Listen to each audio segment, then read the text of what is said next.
Yo, yo, yo, yo, yo. Alright, hold on. Let me just get settled. Let me just settle in, you know what I mean? Alright. I don't even know where to start. Alright, let's go in. Big up to all the people that tune in each and every week. You know what it is. You know what time it is already, yeah? It's the OnlyMans podcast, episode 80, up in this motherfucker right here. Yeah, so we're going to round of applause that before anything else. Yeah? My name is Drizz, Drizzy Francis, YM, Lord Smoke, Lord Poseidon, Young Messiah, Young Boy from the Grange, LS7, Steph, wherever you all call him, you know what I mean? You smell me? And today, I am not joined by Will. Will is not here. I have no idea where Will is.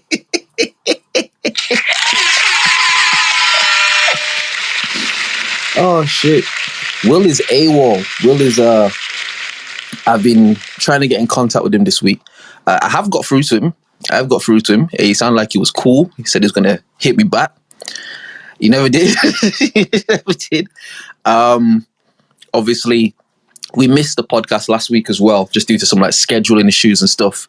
Like his work, my work, like the scheduling was just really bad. So we missed last week's episode.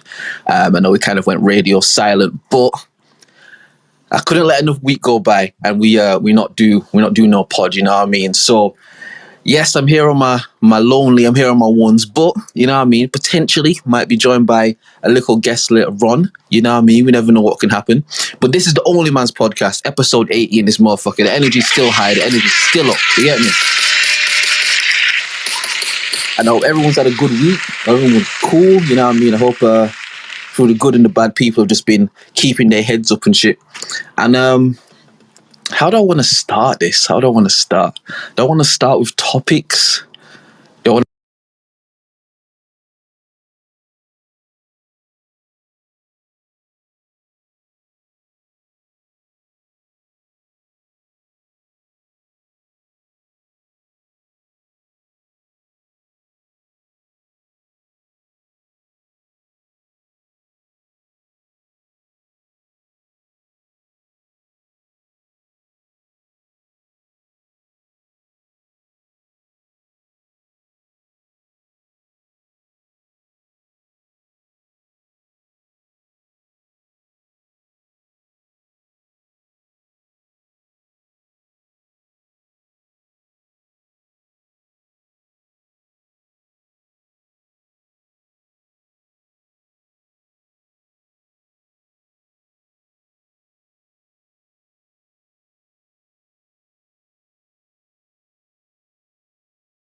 Am I still here? Hello. Looked like it cut out for a sec. I think I'm still here. Alright, so from what I can see, let's read this. So this is from The Guardian. The title says, "All hail Jeff Bezos, the philanthropist. The rest of us will just keep paying our taxes." Ooh, interesting. How bracing to wake up. So this is how the article starts. How bracing to wake up yesterday and read that Amazon founder Jeff Bezos has donated $100 million to Dolly Parton's charitable endeavors at his own Courage and Civility event. The many news reports about this act suggests it was truly incredible. Some from the second richest man in the world, who according to recent estimates gets richer by about $205 million a day. All right. Anyway, once I peeled myself off the ceiling, I got busy on government's tax calculator. If you're on the median UK salary, you pay your taxes, your take-home pay is £72 a day. Looked at one way, then Jeff benevolence would be the equivalent of donating £34.56 to charity. Have you ever donated 34 quid to charity? Do you pay taxes? If so, you're actually being more generous than Jeff Bezos, who famously avoids almost all of them. And yet, where's your splashy news right up in all the fine news? Okay, she's just trying to be sassy. But I think she essentially came to the same conclusion that I did. This Marina Hyde is the person that wrote the article. But from what she's saying, it's like, it's not this nigga just being good out the kindness of his heart. This motherfucker's writing off costs, so you ain't got to pay taxes on it. It's the same point we got to in it. So yeah, that's really all I had on Jeff Bezos. But it's interesting though. One sec, sorry. Hold on a minute. Yeah, it's interesting just the things that, you know, these people with these levels of millions and billions and shit, like how they maneuver to do certain things. I remember like a couple of years ago, there was that whole controversy with the British comedian Alan Carr and some other people who found like this weird tax loophole where like they legally didn't have to pay tax. Like it was some weird finesse thing where they weren't breaking the law, but they were doing some underhanded shit to not pay their tax. And it's like, yeah, we technically can't stop you from doing this, but this is wrong. I remember they were all in the news and people were shaming them and shit. And I remember thinking to myself, these niggas is so pussy, bro. If I found a way to legally avoid paying tax, I don't give a fuck what you niggas say to me, dog. I don't care what they call me in the paper, bro. Oh, he's doing these underhanded things to ensure that he doesn't have... Bruh, you right. Bro, you fucking right, bro. Because, like, if I'm not breaking the law, what could they do? Do you get what I mean? I remember one of the presidential campaigns, and it was with Trump and Hillary in it. And Trump was up there saying, like, this whole system is rigged. The system's rigged, and it's, you know, it's not real, and they fake the votes, and da-da-da-da-da. And Hillary and shit were like, nah, bro, the system's not rigged fam. He's chatting. And my man went, bro, do you want to know how I know the system's rigged, yeah? I know the system's rigged because I use the rigged system, my nigga. Like I use it, blood. That's how I know it's rigged. Do you get what I mean? And then they hit back, well, like, he doesn't even pay his taxes. And this nigga Donald Trump hit back and said, yo, I'm more than happy to pay my taxes, but y'all have to change the tax code. But y'all ain't gonna change the tax code because you lot benefit from it as much as I do, bro. So if you want me to pay my taxes, you niggas gotta pay taxes too. You know what I mean? And then he became president. Do you get what I mean? I'm just saying, like, I would not let the media shame me out of that, bro. If I know that I can't get jammed up, like, bruh, call me whatever you want, fam. Like, I'm eating, my G. You know what I mean? So, yeah, we've seen these funny tax loophole games playing out in the public, and it seems like Jeff Bezos is one of the latest guys in that. You know what I mean? So, I guess, to be fair, I was going to come and, like, kill him, to be honest, but it's like, nah, shout out to you, bro. You doing it, fam. Do you get what I mean? You doing it, bro. You know what I mean? Speaking of doing it, and you know what, man? You know what? When I talk on this podcast sometimes, yeah, I'm like, I don't want to get on my yay shit, but I feel like I'm a visionary in it. I feel like I can see things, and I speak to, like, the future of the shit. Like, I can just see something. I'm like, bro, down the line, that's going to fuck up because of this. And niggas call me crazy and niggas whatever.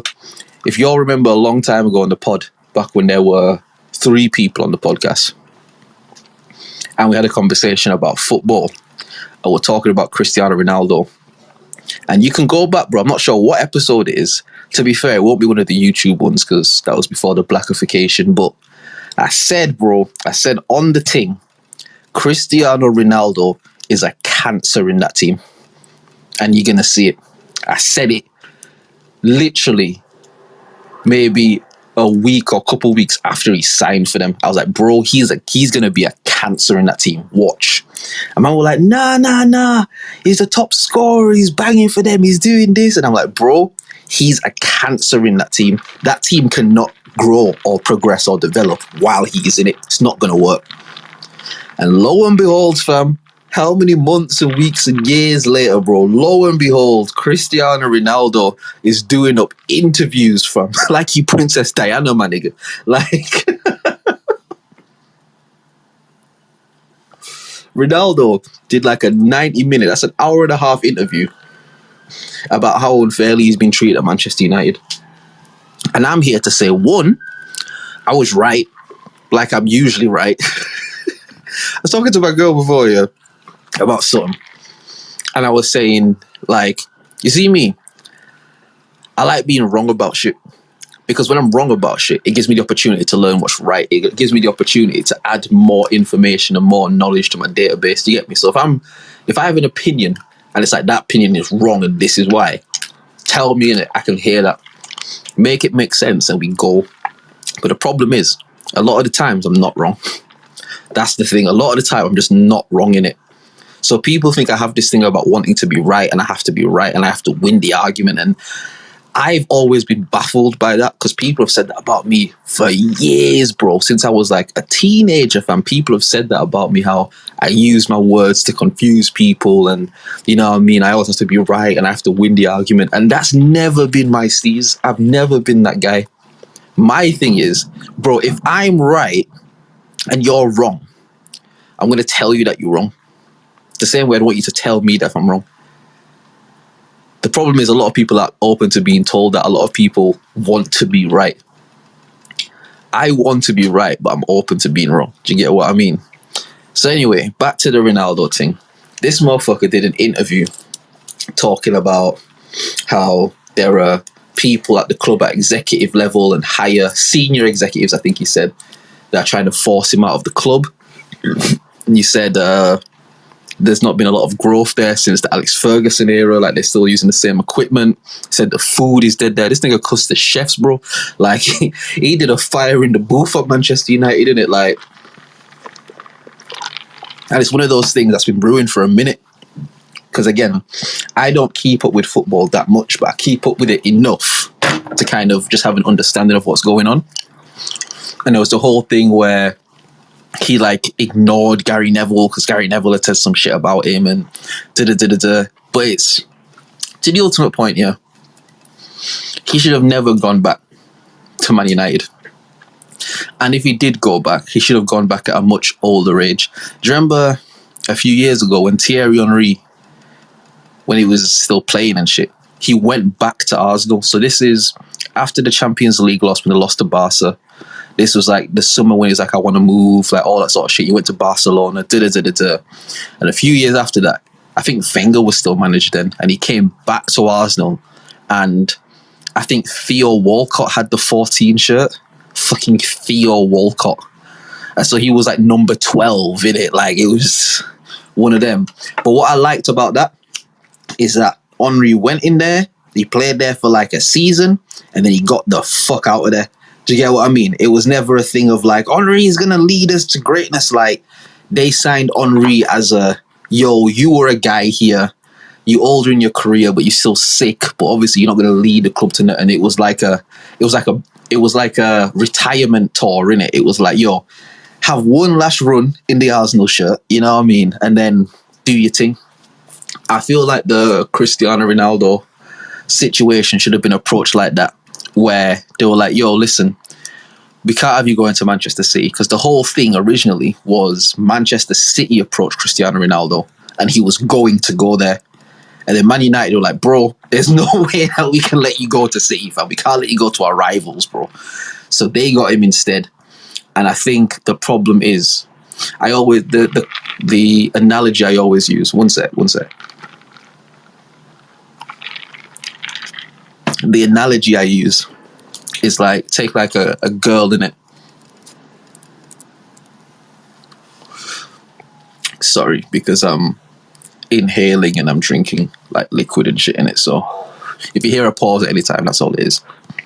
But it's like, say you and a girl were together for years, had a good relationship, you know what I mean?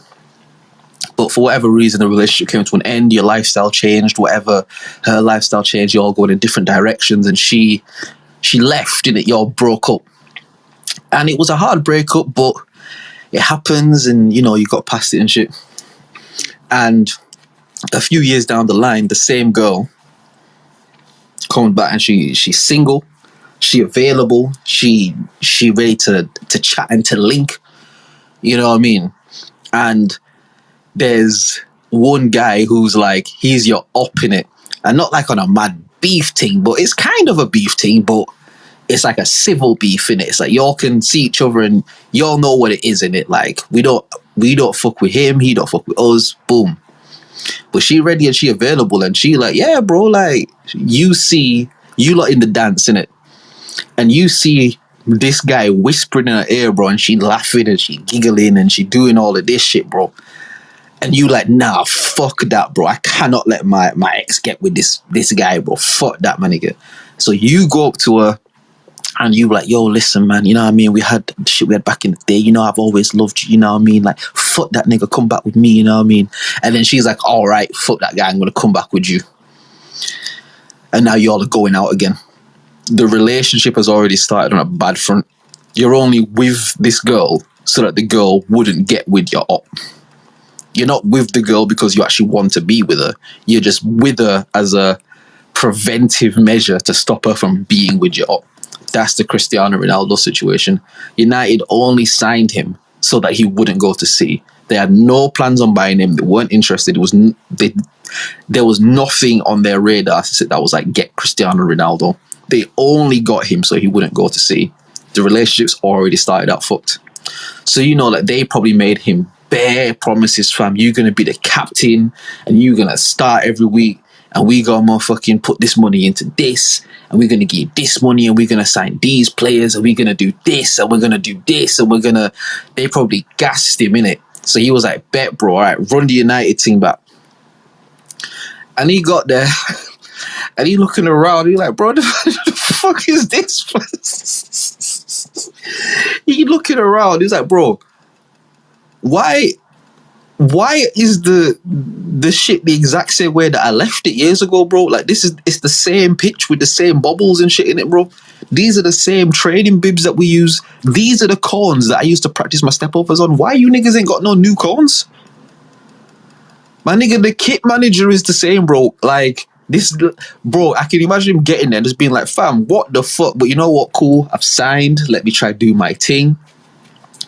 And people know this about Ronaldo, but because he was such an amazing, brilliant footballer, a lot of people would bypass it. But he's a diva, innit? Like he's a diva. He's an all about me nigga. Like he wants to break all the records. He wants to take all the free kicks. He wants to take all the penalties. When you're attacking, he wants you to pass the ball to him. And if he's got the ball, he might not pass it to you. Like he's a fake humble version of what Ibrahimovic was. You know how Ibrahimovic was just like, I'm the guy. Fuck everybody else. I'm that nigga. Ronaldo's really like that, but he understands PR-wise, he can't just be that guy.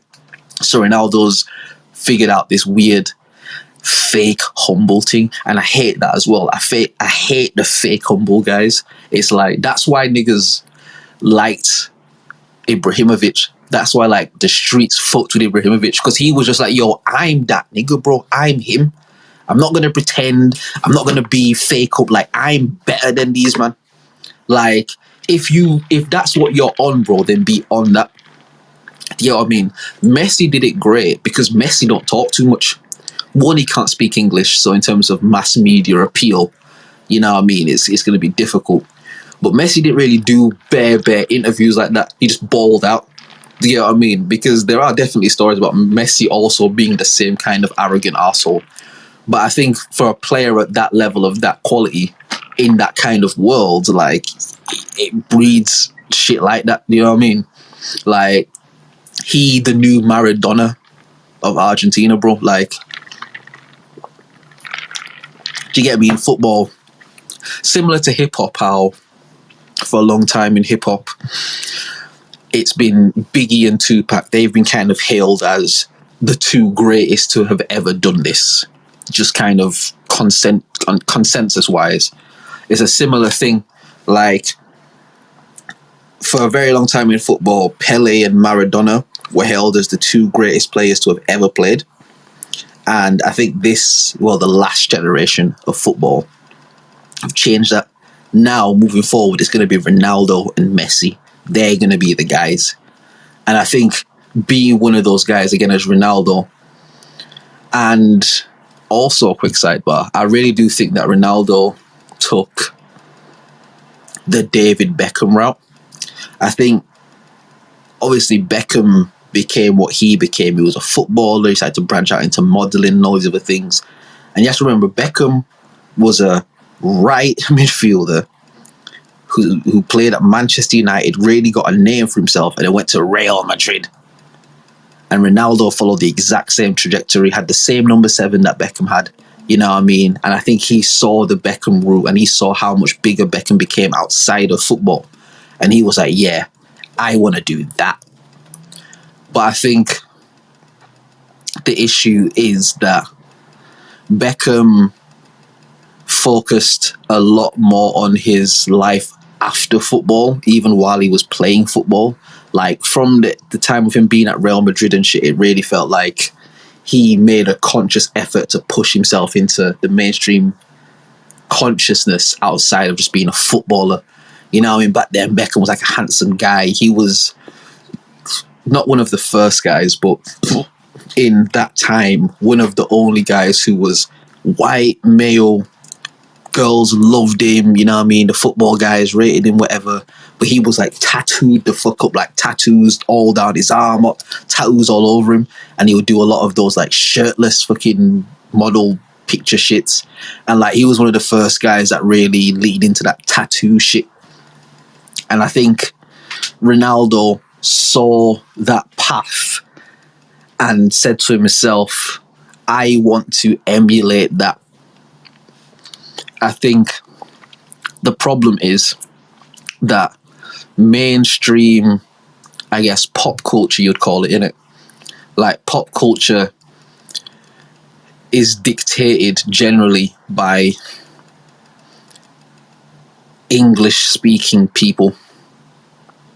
And I'm not saying that in an elitist way. I'm not saying that, like, English-speaking people are better than anyone else. I'm just saying in terms of pop culture, outside of like a Bad Bunny, which is a whole different conversation, like whether it's hip-hop culture, whether it's fashion, whether it's the stuff on TV or the movies, a lot of the things that really set the trends and shit, especially that time, is English-speaking shit. And I think the problem with Ronaldo is he didn't ingratiate himself enough in pop culture or hip-hop culture or anything like that.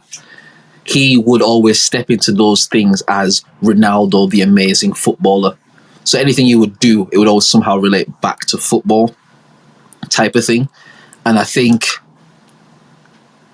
because he came in at a time where there was like the money explosion in football, where the people started getting the outrageous wages and the transfer fees started going crazy and shit. Like, I think... What am I trying to say? I think Ronaldo became very successful at a younger age, and so still had all of the goals to aim for in the footballing world in terms of like record scoring goals or most appearances or the stats or stuff like that. And I think he kind of focused more of himself on the football side of it. So while Ronaldo was playing at the highest level of his shit, that was his focus. Do you get what I mean? I think that he didn't focus as much on his life after football, which is why I think he's in this weird transition period now where he's realizing no matter how sick you are, you're old in this game now. Like, you an old nigga, and it's a young man's sport. And as fit as you keep your body and as much as you train, all of that is still you doing your thing. But to a certain point, you can't run with these 22, 23-year-olds. Like, you're not going to be able to keep up with them. And so the guys that are sick the way that you were sick, that are 23, you can't do nothing with them. As sick as you are, you old in it. And I think Ronaldo still has this thing where he wants to be the guy. But it's like, what's fucked about Man United is I feel they kind of put him in a position where you're the guy. Not because you're the guy, but because we really don't have anything else going on here right now. But I don't think they told him that. I think they sold him a dream. And they were like, yeah, fam, we got all these plans. But really, they didn't have shit going on. So he got there. And time again, he would have to put the whole team on his back. But when his performance started faltering and when things started going a bit left, that's when he started looking around like, bro, like, again, I can imagine even when Ollie was in there and shit, and we joked about it on the pod, but I was saying, like, fam, do you think Cristiano Ronaldo's listening to anything Ole Gunnar Solskjaer has to say in a halftime team talk or in training? Or do you think Cristiano Ronaldo gives any fucks about what Solskjaer has to say, respectfully? Because Ronaldo can be like, bro, I played with you, fam. You weren't even that good. Like, you can't tell me nothing. If I'm telling the team, yo, we need to do this, and you're saying something else, bro, like, I'm better than you, bro. I was in the team when you was in the team and you was not getting picked over me. But what Ronaldo's not realizing, he's Solskjaer now. That's what Ronaldo don't get. Ronaldo was the young, sprightly guy coming in, fucking kicking in doors and shit. And Solskjaer at that time, he was an older striker, you know what I mean? He ain't got the fitness or the physicality anymore. But he would come on, super sub shit, and do what he do. I feel like if they used Ronaldo like that, this situation would be a lot better. But they couldn't use Ronaldo like that because they didn't get him out of genuine means. They only got him so City wouldn't get him. So they couldn't go to him while City were courting him and be like, yeah, check it. You're going to be a sub in it. And we're going to bring you on in like the 65th, like 75th minute, and you're going to kill it. They're not going to say that in the courting process. They're going to sell him the dream and gas him.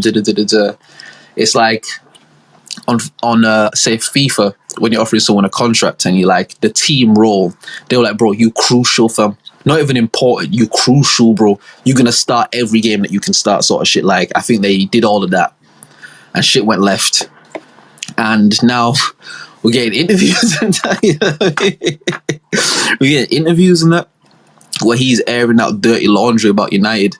And fucking, I think there was like, I don't know if it was a mural or just like a print, but they had like a massive picture of Cristiano Ronaldo like out on the Old Trafford Stadium, like you could see it from the outside. Took that shit down, bro. Took all that shit down, bro. Like, fuck that, bro.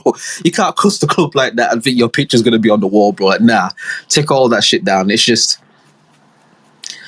again, if accountability is gonna be taken in, and the executives will never do this, but really, the Man United executive should be like, dog, we should have never signed him. Honestly, we only signed him. If they just came out and said that, they'd get a lot of flack for it. But I think there will be some United fans who'll be like, you know what, we hear that. Because fuck him. Yeah, we hear that. All right, cool. If like, and again, it'll take a manager with balls to just come out and be like, yo, honestly, the club should have never signed him. Ronaldo is amazing. You cannot doubt what Ronaldo has done. He has left his mark, not just on a generation of football, but for football over all time. His name will always be remembered. He's one of, if not the greatest person to have ever played this game. Do you get what I mean? But the position the club were in and the position he was in his career, the club should have never signed him. Do you get what I mean? I think there is a way to say that without dissing, man. But in that whole football world, it's very political in it. It's very like, oh, if you criticize someone's performance, then it's all that. From a lot of the shit I've kind of understood and just people I know in the football world and shit, it's very much like the music industry. It's very similar, where there's just a lot of political shit. You know how like if one rapper comes out and says something about another rapper that's not favourable, then it has to be this weird like beef thing. Like, I think there's a similar aspect in football and shit. Do you get what I mean? And so yeah, it's just one of those things, I guess. I think Ronaldo will leave. I think he'll go. I think that he'll yeah, there will be plenty of clubs that maybe don't have the equity as a brand or a club in football, but will have a financial push where they'll be like, bro, listen, we not that let out here. These guys, this league isn't that good, but yo, come play out here, bro. We're gonna give you a bag. Come out here and just bad up these man, bro, and then retire, fam. Do you know what I mean? Like, I think if the Chinese league was still a thing, he would go out there. I can see him going to the MLS. I can definitely see Ronaldo going to the MLS. Oh, in fact, no shit. No. He's not going to go to the MLS. No. Hold on, the air horns. Hold on. Nah, I'm wrong. He's definitely not going to go to the MLS because, and a lot of people may not be aware, and I'm just going to say allegedly so that nobody could ever come back and try to say anything against me. But it's not really allegedly, but I'm just going to say allegedly. Cristiano Ronaldo has outstanding cases in America where they're like, brother, if you come back here, we're going to lock you up, fam. Because there's a case out here. I'm not going to speak on what the case is. But yeah, you can do your Googles, innit? You can just Google Cristiano Ronaldo legal troubles, maybe. Or controversy, maybe. Like, there's some shit, you know. Yeah, I'll leave it at that because I'm not fully clued up, so I can't speak on it in depth. So I don't want to put something out there and not be able to give it full context. So just do your Googles. But basically, Ronaldo's not going to go to America, though. So I think, again, if you're narrowing down the options, he's already been Italian league. Oh shit, I just got a news alert from Sky Sports as I'm talking. Cristiano Ronaldo accuses Manchester United of cutting his legs and not wanting him to shine and feels Eric Ten Hag does not respect him. Oh, same shit I'm talking about. He's basically just throwing smut on everybody and saying like all these niggas is snakes and all of these niggas is out to get me, bro. He basically saying that Man United is the Illuminati and they trying to end him. That's what he's basically saying. He's like, these niggas are conspiring against me. You know what I mean? And really, it's all PR games. Everyone's playing PR games. He's doing this as a way to try and force some shit behind the scenes. Like his agent would have said to him, and it's not even the agent that died. You know, that famous footballing agent, like, I can't remember his name. But Ronaldo's agent, he was Pogba's agent. Like, he's agent for a lot of these guys. But whoever's Ronaldo's like representative now, I'm like, yo, listen, if you do this interview, yeah, it's going to put them in a position where they have to do X, Y, Z, and they're going to have to show something where like you're not, you know what I mean? So if you want to force a move out of this club, do this interview. You know what I mean? I think it's like a thing like that where he's not doing the interview because, oh my God, like I'm so hurt and I can't believe that these guys are treating me like this, and I'm just in my soul, I'm so hurt. I think it's just a strategic thing where it's like, yo, if you go out and cuss them in an interview, they're going to be forced by public narrative and public opinion to have to do something. Because he might be saying, bruh, let me out of this shit. I don't want to be here no more. And they might be like, bro, nah, you can't. We got you in contract. Fuck you. You in contract. You have to, you know what I mean? And he might be trying. It seems like he's trying to force a move. Listen, man, there's a lot of parallels to draw with the Kanye shit. You know what I mean? Hold on. Like, let me just write something down. Because I'm by myself, I have to write like the notes for the pod, because usually I'll do it like when Will's talking, but he's not here because I don't know where Will is. Hold on. Parallel with Ye trying to force his way out of the contracts. But yeah, it's a similar thing to like Ye. Well, the theory, I should say, this isn't like a proven thing, but the theory that Ye has done all of this shit to force Adidas's hand to let him out of his contract. Because allegedly his whole thing was like, they're stealing my designs, they're not putting my shit forward, they're not, the shit that I want to make, they're not putting it in the factories and making it. You know what I mean? They basically trying to lowball me and cut me out of some shit. But he's under contract, so he can't just fuck them off. So there's a theory that he's done all, you know, what they call the anti-Semitic stuff and all that. He's done all of that as a way to essentially force Adidas to terminate their deal with him, type of shit. It's a theory in it, and you could you could argue the point. You could argue the point, but I think all in all, the Ronaldo shit. I don't want to say it's posturing. I don't think it's posturing, but it's just chessing it. Like it's again, you have to remember, niggas use interviews as like tactics and tools. You know what I mean? The world has become a lot more like politicized. I think since Trump, I think Donald Trump, not that he started this wave, but Donald Trump opened a lot of people's eyes to the idea of riding cancellation to the top.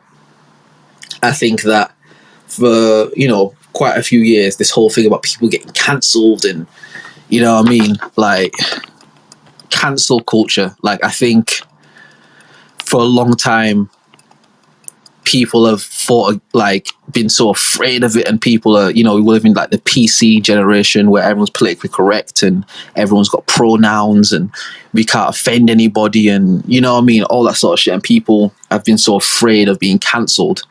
And I think Donald Trump opened the thought and the doors to this concept of, you can get so cancelled that you rise all the way to the top. Because remember, all through my man campaigning to be president, the news was trying to get him the fuck out of here. He a racist. He is sexist. He's a bigot. He you know what I mean? All these shits. And I'm not defending Donald Trump. I don't know that nigga. Like, he probably is a piece of shit. But he used his piece of shitness to rise above all this other shit, because all this PC, bro, it's all cap, bro. Do you hear me? Like, it's all cap, fam. Like, one sec.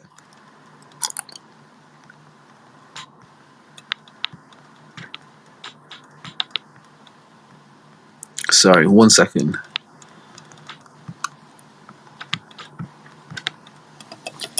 Yeah, I think that the Donald Trump saga showed a lot of people like, because again, you have to remember, there's a lot of people who just, in the nature and in the trajectory and journey of their career, have had very problematic moments, or where they've been problematic.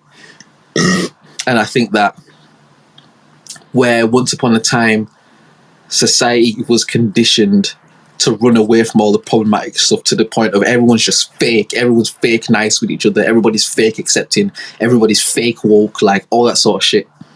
And I think what Donald Trump opened up is like, bro, you can be a piece of shit, and there are people out there who will really fuck with that.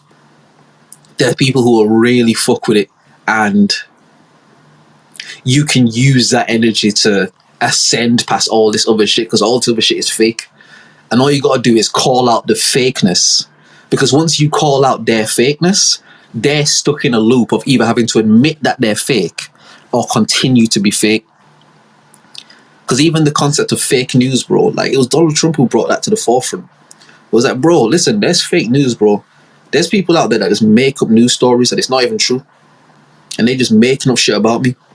And then what happened was, people started to do research and were like, oh shit, bro, there's news outlets that are making up fake stories about man. Like, and again, there's probably a lot of shit about Donald Trump that's so true. And again, I'm sure, I've never met him, but I would bet my house that he's probably a piece of shit.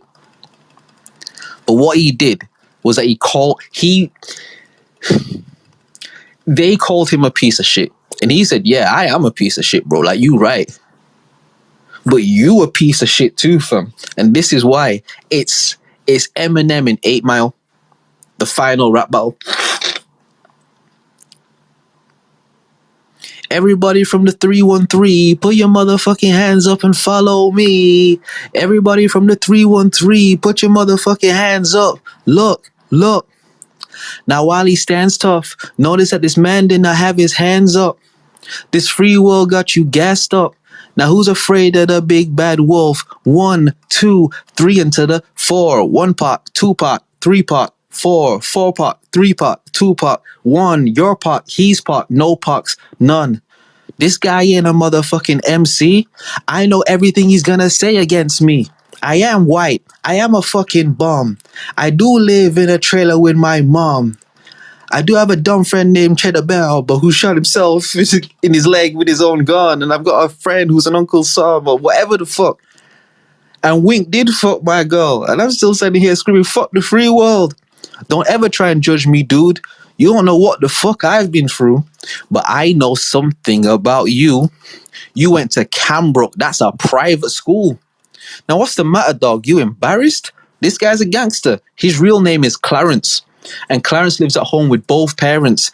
And Clarence's parents have a real good marriage. Bro, that's what this whole shit has been. It's Eminem in 8 Mile. It's, bro, everything that you're going to say against me is 100% true. I'm a piece of shit. I've done all this fucked up shit I have.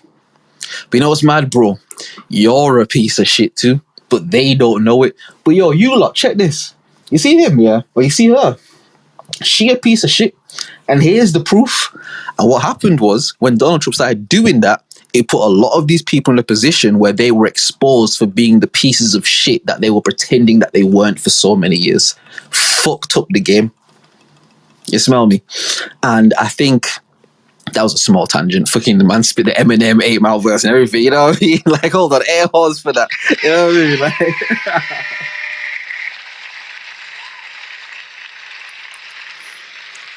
but it's like, I think that from that point, a lot of people saw the power of cancel culture in the sense of, if you can be problematic enough, there'll be people that are drawn to you in the shadows that when push comes to shove, they're going to ride, bro.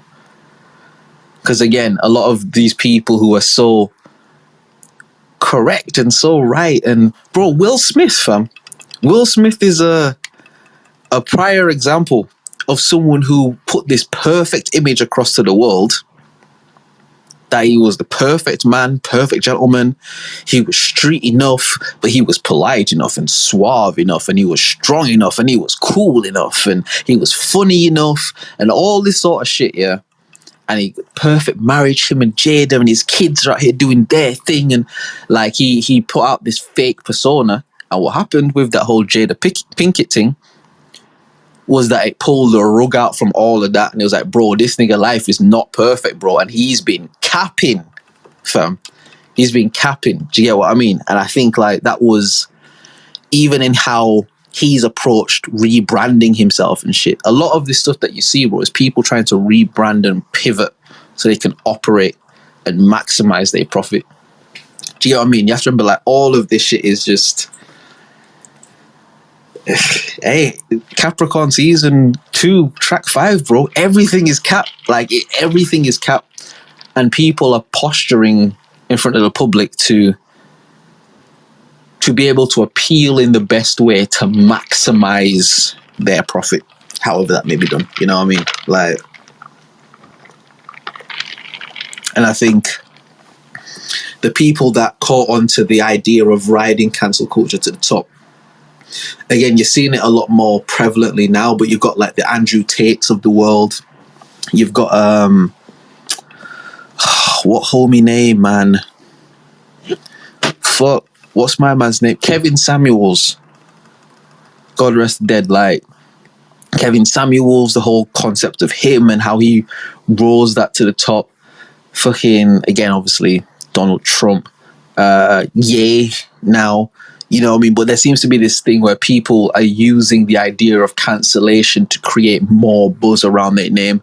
Because it's like, oh shit, if something is being so heavily censored, what is it? You know what I mean?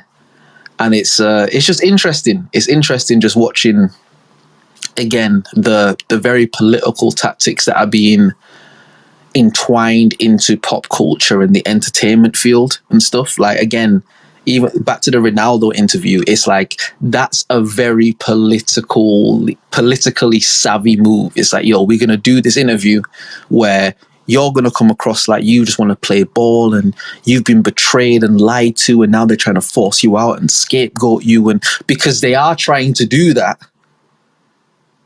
So if you point out that, they're going to be stumbled for that. Where the real story is like, yeah, they're trying to do that, but you're also doing some piece of shit things too, allegedly.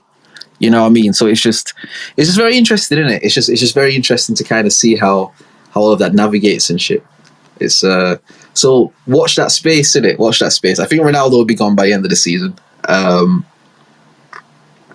But at the same time, in a weird way, I could also see them like turning around and being like, yo, we fixed everything with Ronaldo. I can see them getting back there, scrambling, and be like, all right, look, what do you want, bro? This is what I want. I want to leave, da-da-da-da-da. And they're like, all right, bro, now you can't leave, yeah? Because if you leave, then it's going to look like you were right. And obviously as the club, we can't look like that because, you know what I mean, we need like the brand of Manchester United and the social equity that carries, like we can't have something look like, you know what I mean, a player fucked us over. So you can't leave next season, yeah? So like the season after that you can leave. It's like, bro, fuck that, I want to leave now. Like, all right, bet, check, yeah. We're going to give you a big bag. We're going to give you a big bag, yeah? And you tell us the next two people you want to sign. If there are people you want to fire and shit, all right, cool. All right, who do you want to get rid of, bro? Like, I can also see them I can see Manchester United giving Ronaldo what PSG gave Mbappe, Kylian Mbappe, the French striker that plays for Paris Saint-Germain. Again, just very briefly, he was very heavily linked with a move to Real Madrid this summer, which would be like July, August 2022. And so from like the latter part of 2021 through the 2022 down to the summer, like the whole thing was like he's agreed terms with Real Madrid and they're ready to drop the bag and he's going to fucking leave because he's out of contract at the end of the season and Real Madrid are going to fucking give him the keys and, you know, all that sort of shit. And so it comes close to the end of the season and he went in there, I was like, yo, listen, you lot know I got this Real Madrid thing lined up in it and you lot know that I'm him and shit. Yeah? And that people is buying my shirts, bro. Like, I'm selling tickets at this bitch, fam. It's me, bro. They come to see me, my nigga. They don't give a fuck about Neymar, my nigga. Neymar here, but Neymar 30, bro. This is football, my G. I'm 23 or however the fuck old I am, bro. I'm young, bro. I don't think... Hold on. How old is Kylian Mbappe? Let me check. Because I don't even think he's 23, bro, but he might be. He might be 23. Hold on. 23. Bang on. Yeah. Like, he 23. Messi's there. Messi is 33, 34. How old is Messi? Let's check that. 35. Messi is 35. Neymar is like 30, 31. Yeah. So they're in the latter stages of their career. Again, Neymar's probably going to either get like a big move back to Brazil or he'll go America, or Neymar's going to also take that same Beckham Ronaldo route. He's going to get paid because Neymar's been a brand since he was like 17 years old. Do you get what I mean? Like, Neymar, he was always a really good player, obviously, but he was like the LeBron James of the shit. In terms of the footballing world, you know how LeBron James, like, from a kid, they were like, he's going to be the greatest player in the world. That's what Neymar got from a youth. They were like, he's going to be the greatest. So he's been building this Neymar brand over the course of this time and shit. I'm even looking on Google right now, yeah, like searching the players' names, and they've got, so I've searched Neymar, and under that it says like related to Lionel Messi and Kylian Mbappe, because I searched them before, and it shows like Messi, Ronaldo, Neymar, Lewandowski, Salah, Suarez, Bale, Mbappe, and apart from Neymar, all the other guys, it's just like a screenshot of them in football or in training or something, just a screenshot of their face. Neymar has this whole like fucking edited photo where they've turned the contrast up a little bit and put is it RBG? Like they've turned that down a bit so the colour shines through. He's got this whole like picture on his profile and it's like that's who Neymar has been since he was a kid. He was bred like, you're a brand, bro, like from the age of like 17, 18, maybe even younger. The entire country of Brazil were like, we're behind this guy. You know what I mean? So I think Neymar's definitely gonna go in that same direction and shit. But it's just Mbappe, what he did, what I think he did, because I don't know Mbappe either. But I think he would have gone in there and he would have said, look, you've got Messi and that's cool, but Messi's 35. We've got Neymar, and that's cool. But Neymar is 30. He's probably going to dip at some point soon. I'm the future. I'm 23 years old. That's like at least a decade, fam, of me being him. Not only are y'all going to give me a ridiculous bag, and not only are y'all going to give me the keys, but you're going to consult me on any manager that you hire. You're going to consult me on the staff that you hire. You're going to consult me on the players that you hire. Because all you really have is money. This is the deeper thing. This is what I think Mbappe would have said to PSG. Because PSG aren't known in football legacy as like one of those clubs. They've always been like a club, like, oh yeah, the French club PSG, but they've never really been, you know what I mean? Like, oh, you know how Manchester United is, or how Real Madrid is, or how Barcelona is. You know what I mean? Like, PSG have never been one of those clubs. But obviously they got some investment from like the Arab world and stuff, just put a bag into the club. So they've bought basic players. You know what I mean? They've bought their way through a lot of grind. But because of that, like, the integral things that you learn in the grind, they've not had to learn that because they've just been able to go. It's very similar to Manchester City, but Manchester City is different because they're in the English Premier League, which is the most difficult like league in football. So it's different.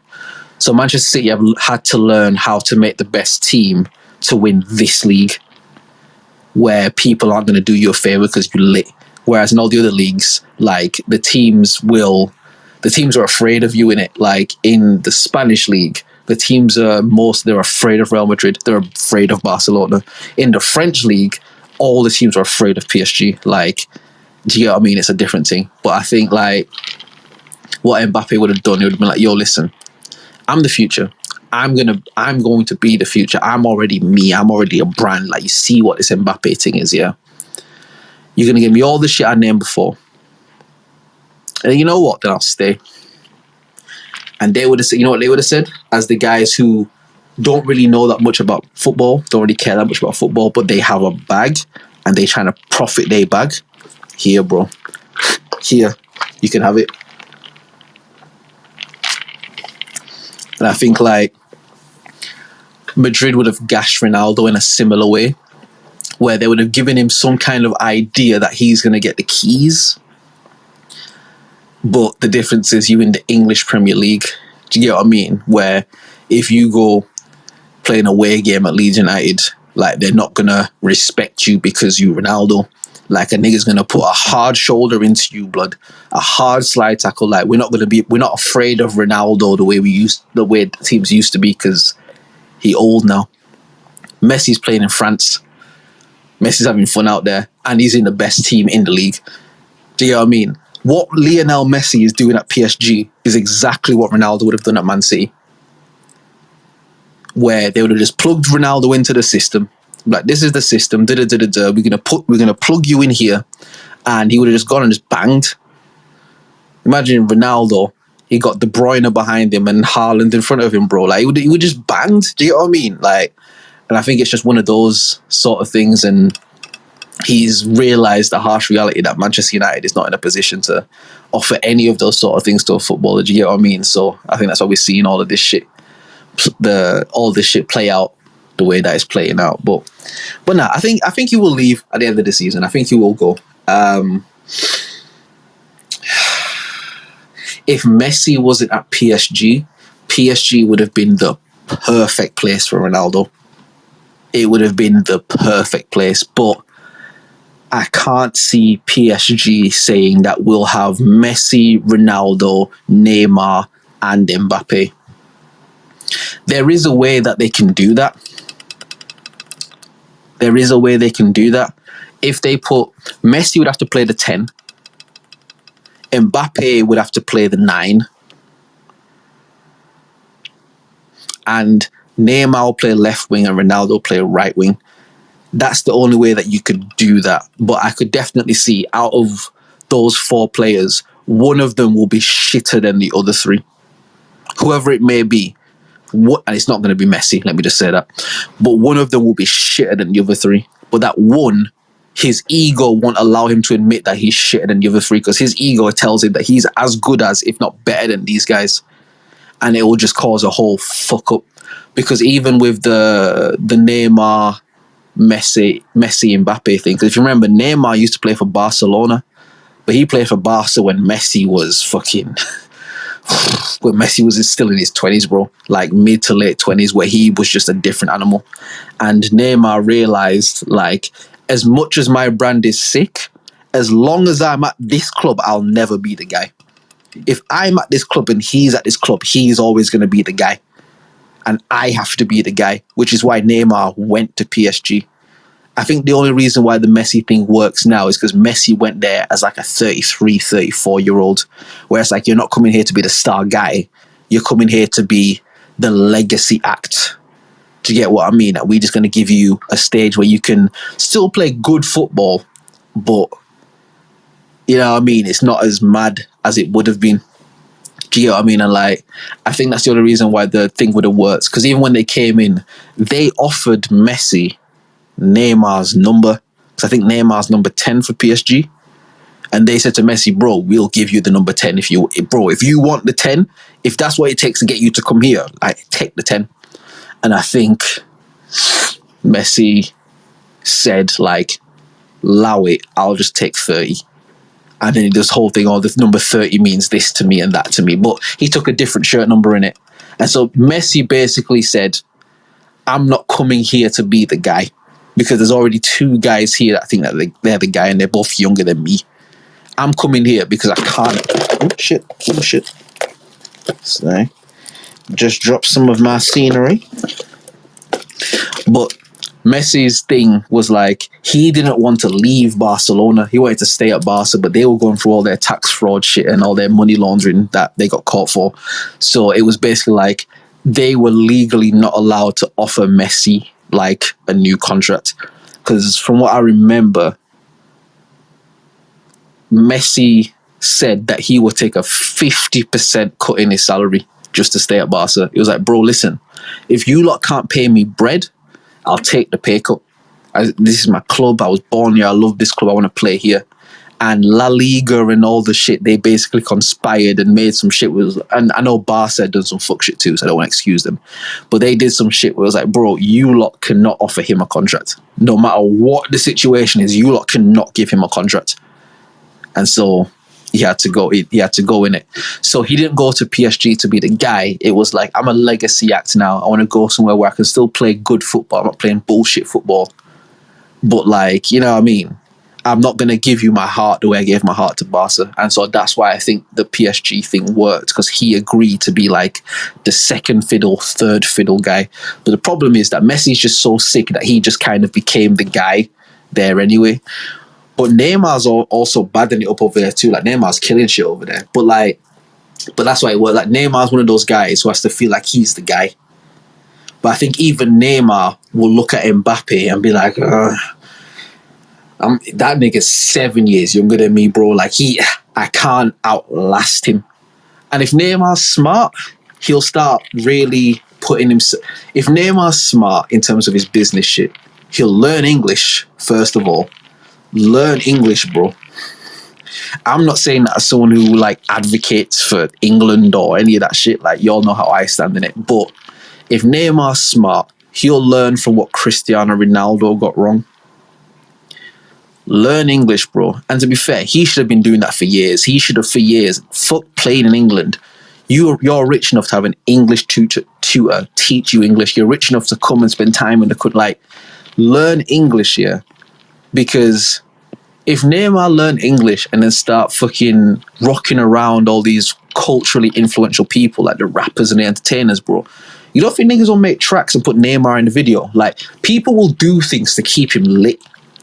But he has to be able to ingratiate. Like, Neymar can't come to fucking... He can't go to... I don't know. It's never place.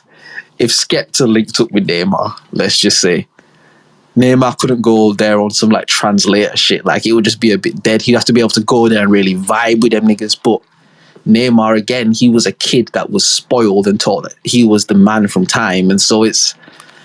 You know what I mean? It's just different. But back to the original point. The Ronaldo shit is messy. No pun intended. Hold on, I have to air one down.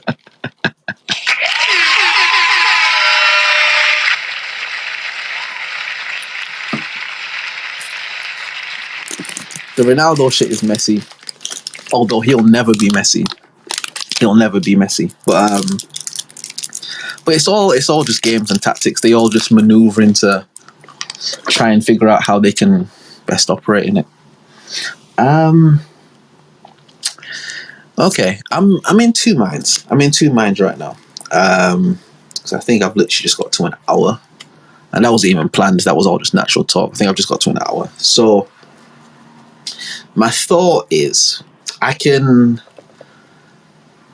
talk about some situations that have happened in regards to the pod, the hosts, people surrounding the pod, situations surrounding the pod that have affected the pod, or I could invite in a potentially special guest and we could maybe have some relationshipy talk and stuff like that. Now, I know I'm certainly not lit enough to have anybody on this stereo app right now reach out to me. Let's see what I don't want to do. I don't want to do the thing where like you just look for a random co-host. Like it's just a bit not on this pod. Like I'd rather maybe do something like that separately, but not on this. I don't want to just bring random people and be like, hi, what's your name? What do you want to talk about? Like that's shit in it. So you know what? We're gonna keep this righteous. Let me see if I can find a way to keep this righteous. Is there a coin in here? Is there a coin anywhere in here? I can't see one, but I got this little cap. No pun intended. So, alright, let's say heads up. So this side of the cap, and obviously I'm looking at it. So we'll say this will be the side where I talk about the pod shit, and the other side of the cap will be me inviting in a special guest to talk about some other shit. So I'm going to do it 3 times. I'm going to try to catch it in my hand and then put it on the back of my palm and then look at it. And whatever it is, we go from there. So, alright, this is the first one, yeah? So the first one is to talk about the pod. Ooh, the second one is to talk about the pod. Let's just see what the third one will be. Alright, that's weighted funny. I've just realised that's only flipping one way. Well, let me try it again. Yeah, it keeps falling on that side, doesn't it? Because I want it to be fair. Do you get what I mean? I want it to be fair. See, this is the problem with the cashless society, bro. Oh shit, hold on. There's literally a penny, no pun intended. There's a penny on my windowsill, so we're going to flip the penny instead. So heads, the pod shit, and tails, special guest. So that is tails on the first one.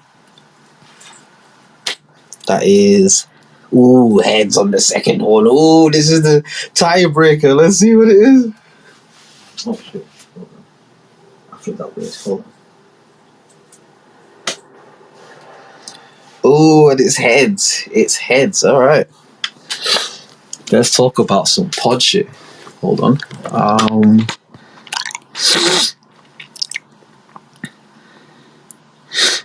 Okay. I just want to make sure I've got my notes and that in it, like, because I have to fucking put the blurb up, because, again, I can't bounce off my guy because he's not here, but it's cool. So let me just, you know what I should do? I should put in the soundboard, like, some elevator music in it. So, like, say if I need to, like, go to the toilet or something, I could just play some, let me see if I can find some elevator music, fam. That would be sick, bro. That would be sick, fam. Elevator music. Oh, bro, I spelled elevator all wrong. Come on, man. L-L-A-V. Tor. That's definitely not how you spell that shit. That's definitely not. I definitely spelled that wrong. and I'm one of the best with words. That's crazy. Let's see if we can play this. Let me mute it at first, so no ads come up and shit. You know what I mean? YouTube trying to fuck up the pod and shit. One of the pods, bro, shit's like 4 hours long. I played a thing of that Lil Uzi Vert Poland song. Bro, in a 3-hour pod, they were like, yeah, this section here, bro, this is a song, fam. You gotta do something with this. Like, fam, come on, YouTube, man. I'm just playing that so my guy can hear it. Like, I'm not trying to monetize, bro. I didn't even select monetization, bro. Like, just let me breathe in it. All right. We'll play some elevator music. Hold on.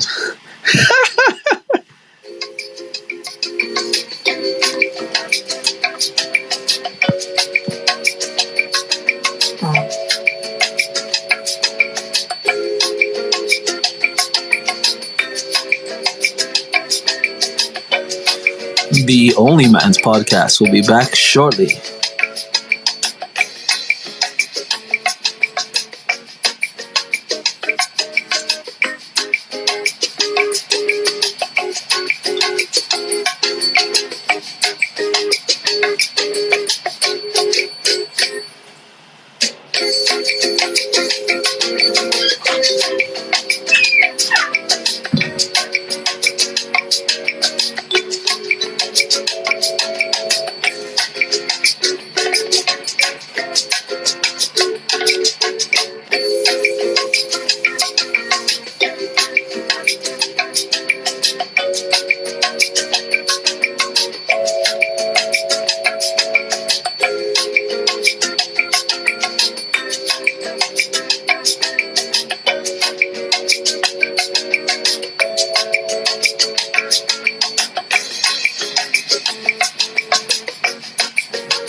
Alright, man. Yo, let me check this. Oh, fuck's sake. YouTube are gonna flag this, innit? Fuck's sake. Fuck's sake. Alright, we back. Hold on, air horns first.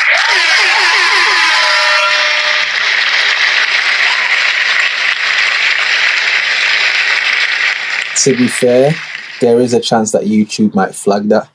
If they do, I'm gonna certainly try to just cut it so that y'all don't have to wait through that pause. Because again, I won't cap. Like, I fucking need to go shit and that. Do you know what I mean? And because I ain't got another podcast host here, you know what I mean? Usually what I would do is I'd tell the guy, yeah, just talk, and I'm just gonna go use the toilet, and then, you know what I mean, you do your thing. But because that's not the case, I had to improvise. So if they do cut that out, the interim music, then I'll just chop it together. But if not, I'm keeping that in there, bro. Y'all can fast forward and shit. Alright, 1 second.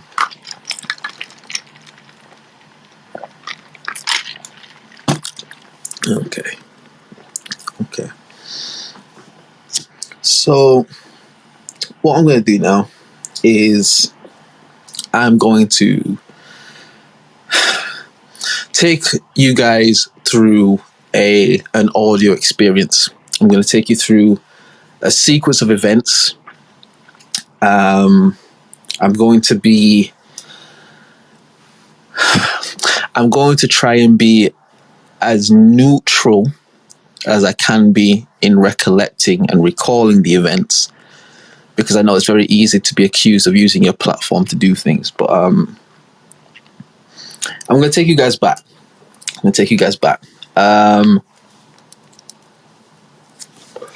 Again, I didn't check before I did the pod because I wasn't expected to do the pod by myself. But I think maybe around episode, it was in the 40s or in the 50s. One of those episodes, I'll probably be able to come back and check it. But we had myself, Will, and the other podcast host that we had. Now, in this, I'm going to not say the name of the podcast host that we had before. Not because I'm shook, because I know that's what people think. It's more so because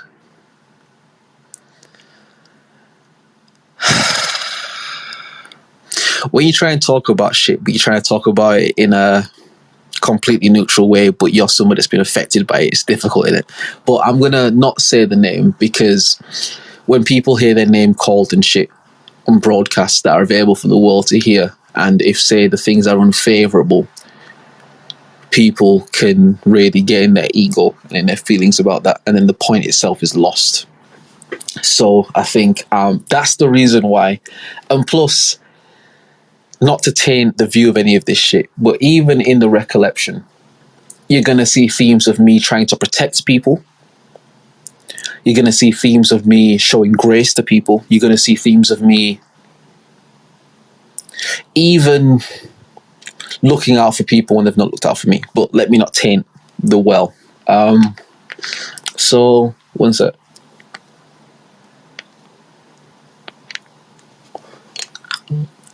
So this is maybe episode, again, 30s, 40s. No, 40s, 50s, I think. 40s, 50s, as I said before, innit?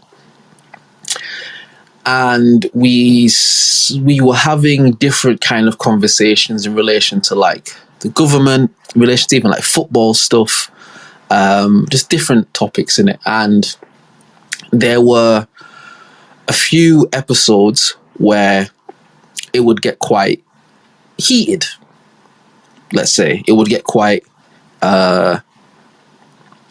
real, let's say, where someone like me, who from the beginning of this shit has always said, bro, I'm willing to have any argument, any see, even as I'm saying that, I feel like I'm taking it from my perspective. So let me continue. The conversations, the debates would turn into arguments, and it would be a lot more combative than it was supposed to be. Not because it wasn't supposed to be combative, but because for a lot of people to reach that combative state, they have to feel like there's a combative element or a threat against them somehow.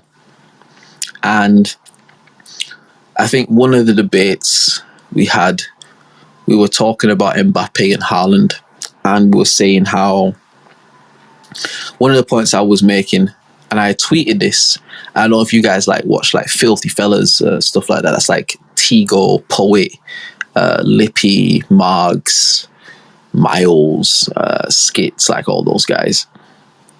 I tweeted the same thought, and it was Tigo, he had retweeted the shit, and a lot of people like retweeted it from there and stuff. But there was a discussion that he had on the Filthy Fellas thing, and he was talking about the Mbappe situation that I was just talking about earlier. And he was saying how Mbappe essentially is in a situation where he's an independent entity, and rather than him signing his rights away to the club, he's almost giving the club like licensing rights of him as a player, but he still retains and owns his own entity.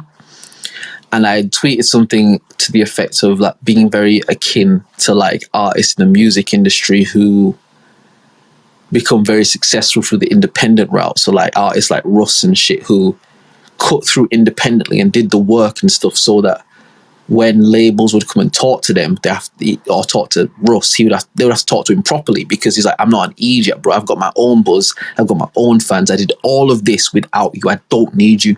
So you have to give me something that's really, you know what I mean? Like, it's a different thing. And as an independent entity, you reserve the full right to keep your independence at any point.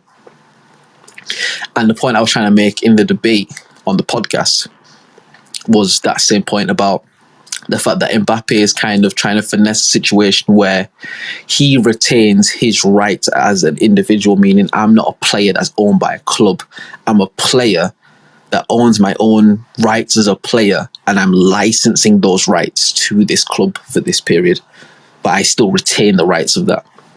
And the debate was basically, man were telling me that he can't do that, and, you know, FIFA rules and all these sort of things. And the actual debate itself isn't important, but I'll say at this point, I remember he got to a point where he basically said, or the other party, the other host on the show basically said, the host that wasn't me or Will, yeah, basically said that FIFA have rules in place that won't allow that to happen.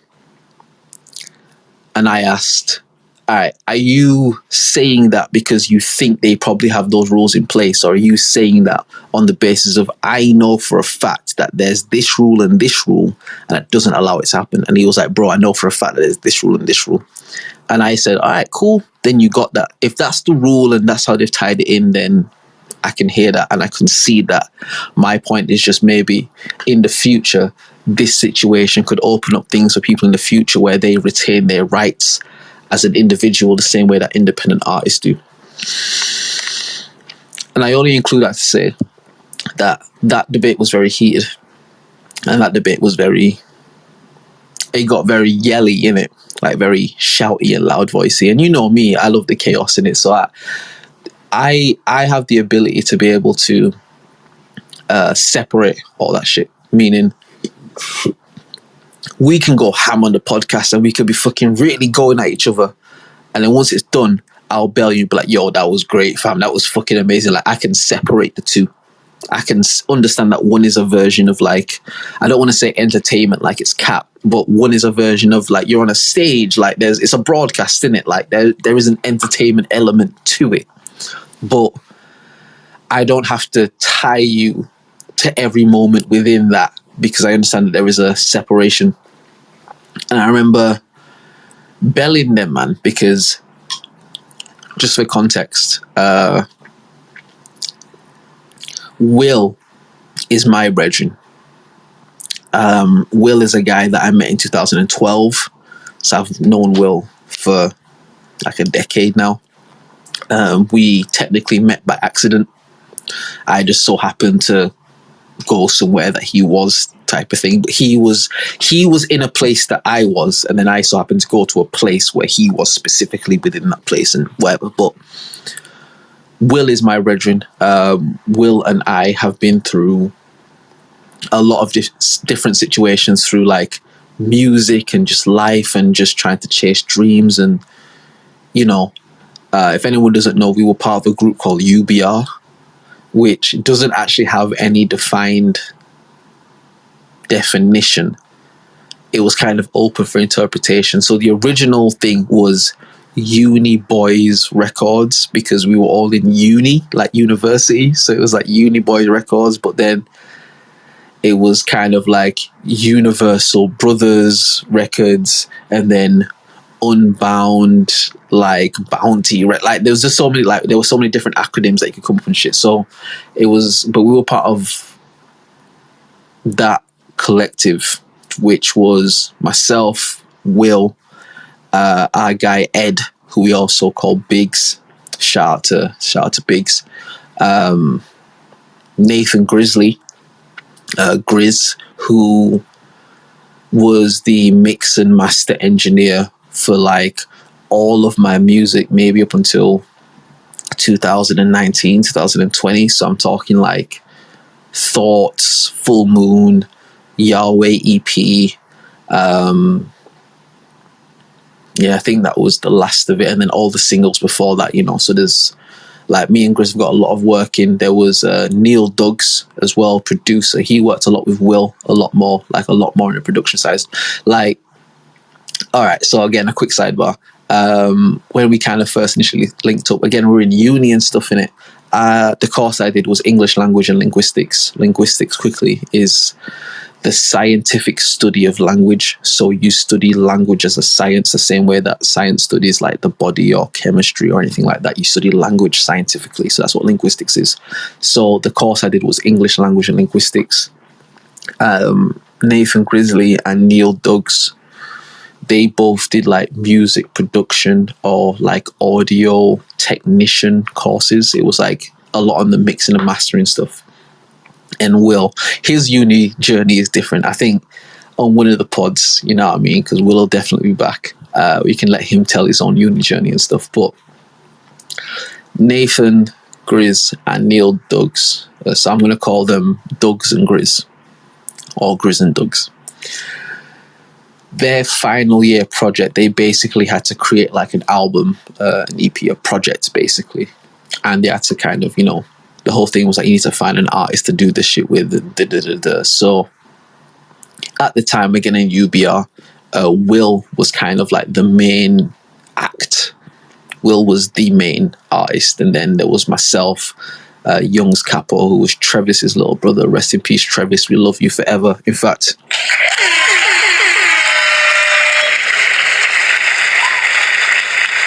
whenever I say Travis's name, you have to give air horns because, yeah. I'm sure we spoke about that on other pods, but basically, Will at this point was the more mature, more complete artist. He had been doing music in terms of recording in a studio, performing, like all the kind of professional elements of being an artist. He had been a lot more ingratiated into that than I was. I was essentially a youth that came from Leeds that always used to write rhymes and write bars, moved to Wolves because of some life situations, and was always in the music thing. Met up with this guy Will. He did music, we did music, and when he told me like, yeah, like me and Travis, we started this music collective, and I want to bring you in. It was just like, yeah, like bring me. I'm up for the challenge sort of thing. But Will was definitely the better artist at that point, and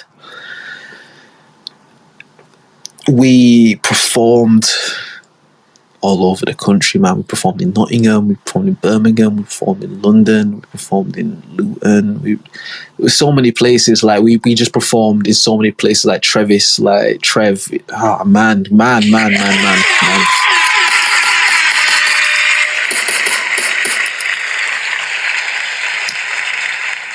Yeah, like Trev he really patterned so many different opportunities for us, man. Like the first UBR show, and I wasn't even there for this, but the first UBR show, they performed on an O2 stage.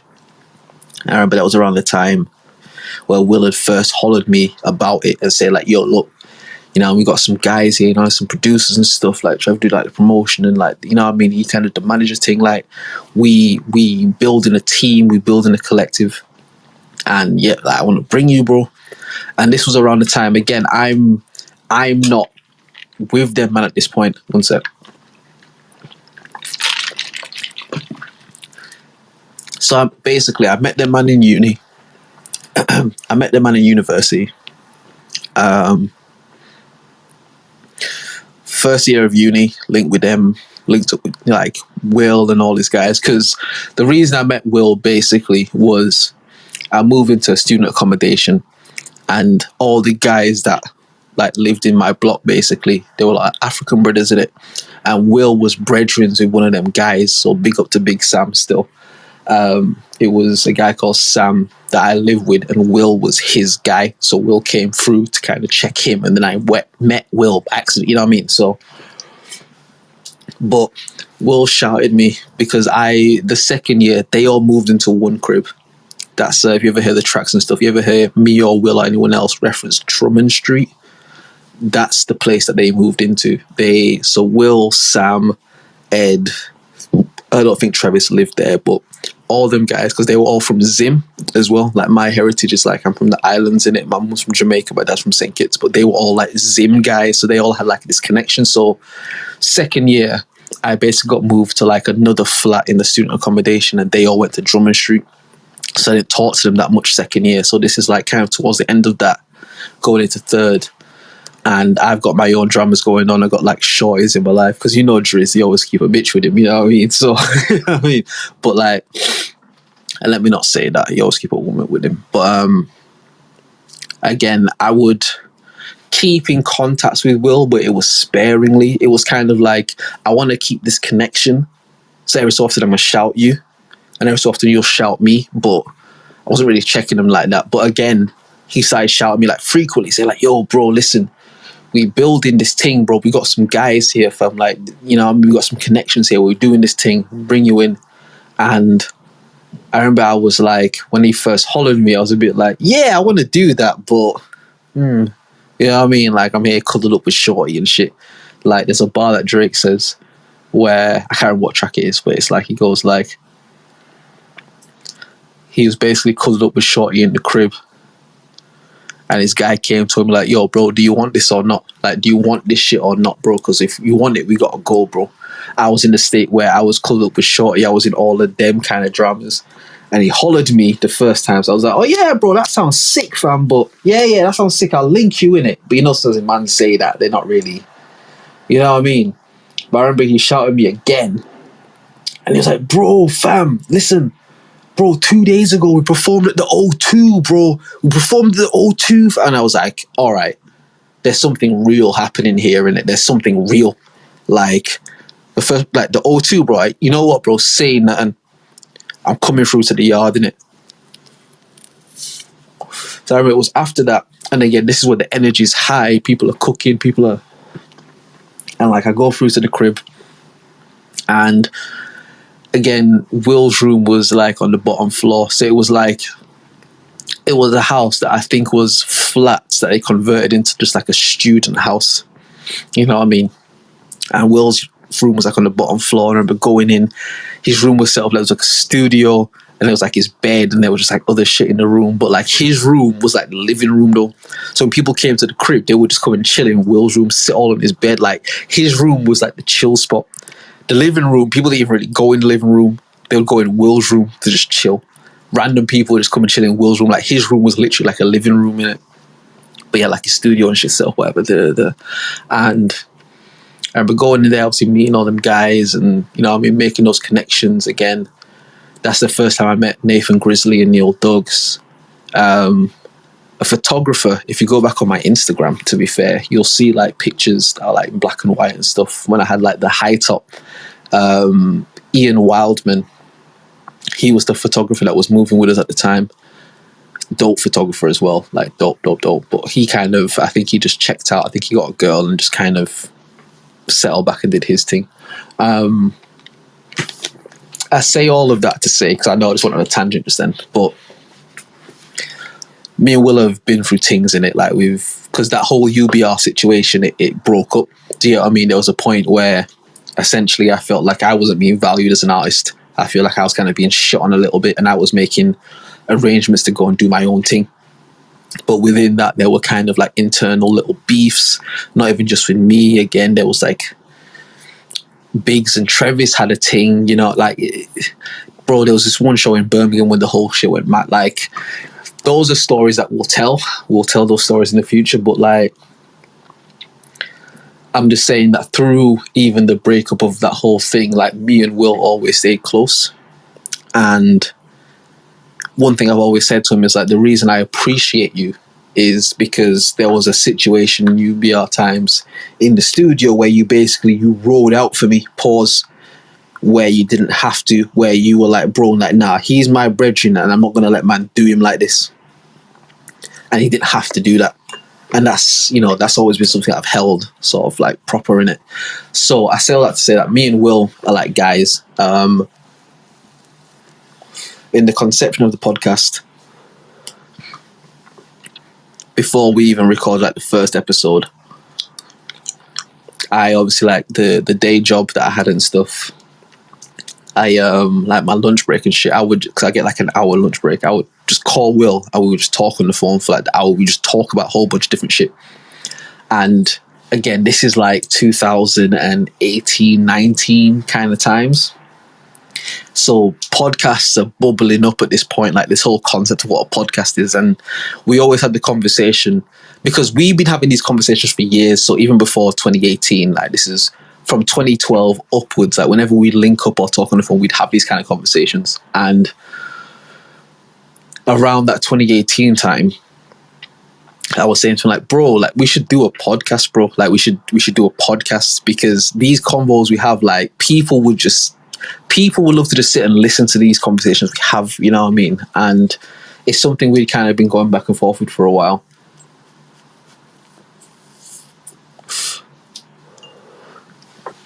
And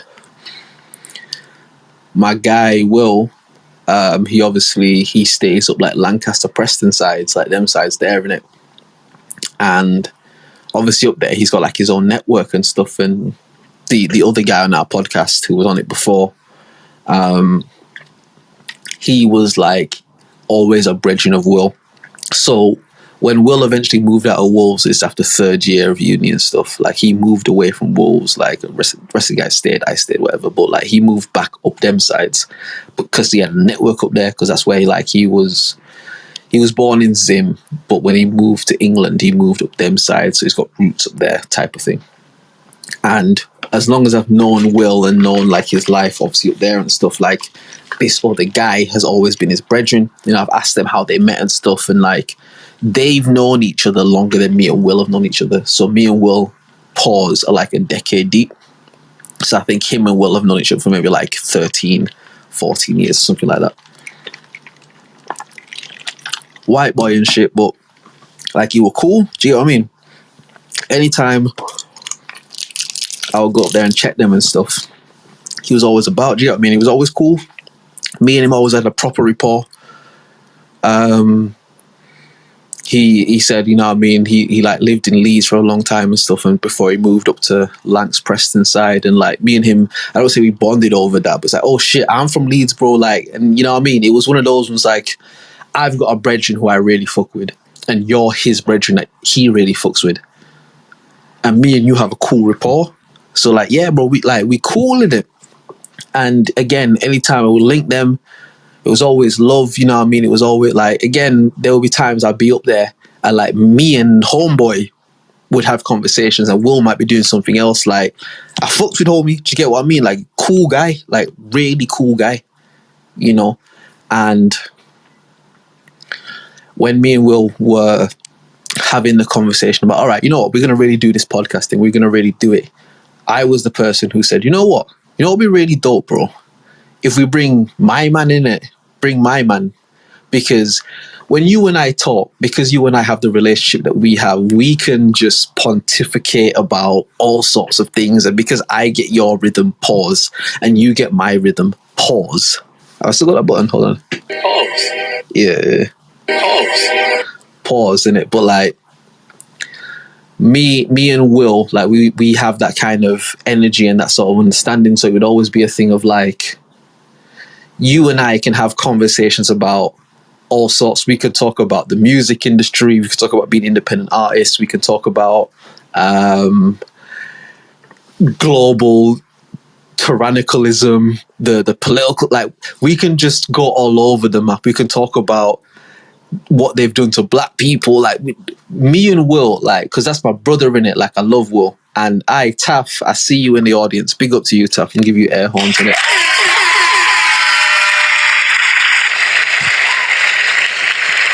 And again, just for the YouTube, again, we're recording on stereo right now, the stereo app.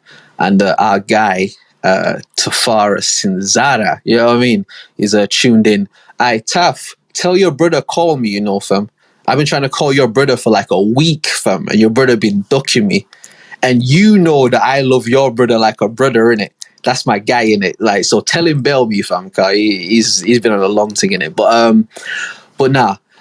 When me and Will were originally going back and forth about the idea of doing the podcast and like really setting up and stuff, I was the person that said, you know what? we should bring my man in. Like, I think when we have conversations and he's there, he has like a really good, not different perspective, but it's still a different perspective. And like, I think that'll be really interesting for if people are going to listen to it and stuff. Like, bring my man in.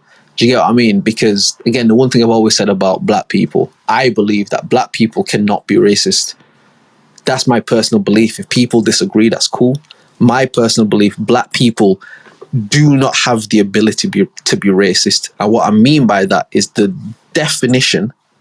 by the definition, racism is discrimination against somebody on the sole basis of their skin color or their race. Black people don't do that. Black people discriminate, absolutely, but it's not on the sole basis of the color of your skin. Black people don't do that.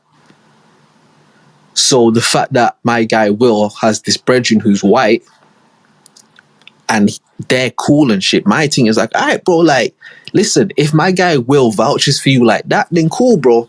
Listen, I'm a spud. Like, listen, we can move in it, because my guy wouldn't vouch for you if you weren't proper. And all the interactions I had with Homeboy, like, he was cool. Like, he was a cool guy.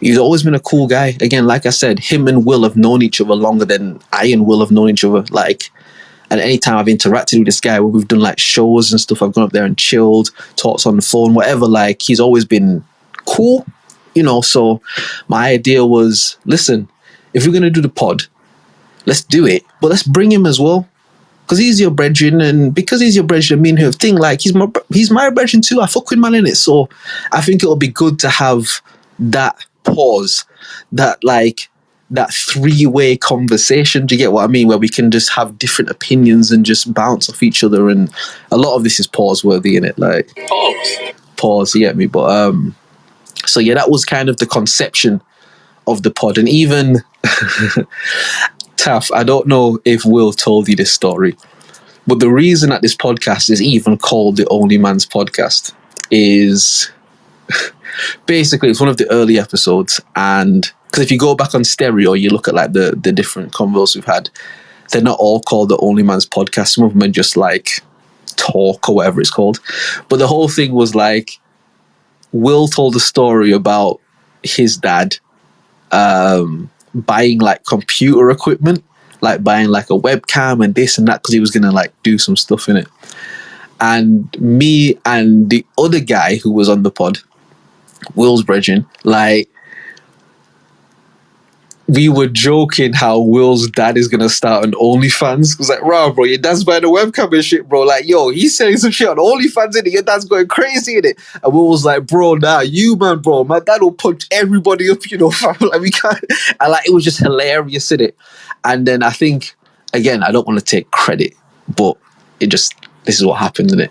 But like, I was like, listen, your pops is going to turn, it's not even OnlyFans, it's OnlyMans, bro. It's OnlyMans, fam, you know what I mean? Because he's going ham on there, bro. And it was just like, it was funny, and I think we got to like the end of the episode, and we're like, yo, what are we going to call this shit, bro? What is the name of this shit? And I think I literally was like, bro, it's the OnlyMans podcast, fam. Like, come on, bro, it can't be anything else. It's the OnlyMans in it, like.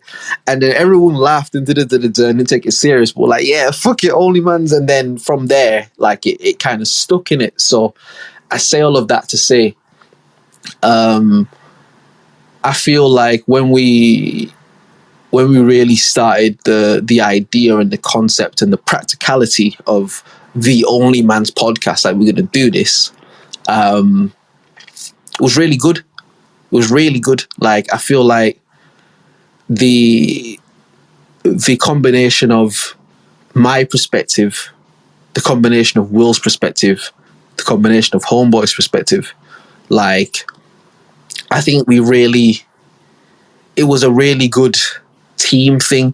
I remember there was one time I went up to Lancs, yeah, this was when Will still lived in Lancaster and shit, before I moved back to Preston. And this was around the time that Tory Lanez had released a Chicks Tape project. It might have been Chicks Tape. It was either Chicks Tape 3 or Chicks Tape 5 or Chicks Tape. It was either 3, 4 or 5. I can't remember which one it was, but it was basically the Chicks Tape he released after not doing the chicks tape for time, whichever one that was. And me, Will, and Homeboy, we were in the crib and we had like a debate for the entire day about could Tory Lanez tour this project? And just the whole day, just the conversation we're having in the back and forth and shit. And it was just like, I remember afterwards, because it was Mags that drove us up there. And we were just saying like, yo, brother, we should have recorded that whole conversation, fam. That was so dank. And it was like, all right, we have to do this, innit? But we still were like pontificating a bit. And then after that, I think what it was when Stormzy and Chip were going at it, when that whole thing started brewing and spilling over and shit. I remember we had like, again, I would call them, man, on my lunch break. And I think this might have been around the time where COVID and the lockdown and stuff first started happening. And because I think I was working from home then. And I remember even like on my lunch breaks and shit, I've called them and we having like this full debate on the phone, and I'd be like, we'd be right in it, and I'd be like, fuck's sake, you man, I gotta go back to work, you know, but like I can't even stand up. I'd be like, oh blood, no, all right, cool, call us when you finish, fam, bell us when you finish, bro, we got, you know what I mean? And I remember we like had a proper in-depth about the Stormzy and Chip thing. I remember from there I hollered Will again, and I was like, yeah, bro, we have to do this pod thing, we have to do this, bro, like we have to follow through on it. Do you get what I mean? And he was like, yeah, bro, we have to. And Homie, when I said, listen, talk to Homie because he's your brethren, but I fuck with him, but he's your brethren. Talk to him, tell him what I've said, tell him that I want to bring him in and shit, and see if he's down. Will spoke to him. He said, like, listen, I've spoke to him, he's down, he wants to do it, da-da-da-da-da. And so we started moving and we started thinking. And again, bro, if you go back to the early episodes, I'm talking like from the early teens to maybe like, again, the 30s, 40s. Like, there are some good episodes in there. There's some really good episodes in there where we really bouncing off each other. We cracking jokes. We get into serious shit. Like, there's some good shit in there where I've said some really dope shit. Will said some really dope shit. And Homeboy said some really dope shit, you know? And I say all of that to say that towards the latter part, so again, we're getting into the 50s now, because the podcast, I call it the blackification of the OnlyMans podcast, but it was episode 62. Episode 62 was the first one where it was 2 people instead of 3 people. But leading up to that, a lot of the conversations became a lot more combative, a lot more argumentative, a lot more like me, because again, we do it over the phone, we do it on the stereo app, and like, you're not there in the flesh with the person, you're not there in person with them, but you kind of like, you hearing the tone and you hearing the energy, and you're like, yo, like, is man all right, bro? And I remember after the Mbappe Haaland contract podcast we had, I remember after that pod, I called Will, because again, Will is my brethren. Like, I'm not really gonna call Homeboy because me and him don't have that thing like that. I fuck with him in the context of Will. Do you get what I mean? And so it was like, I'm a bell Will because Will's there with him, so he'll be there too. So you know what I mean? One sec. And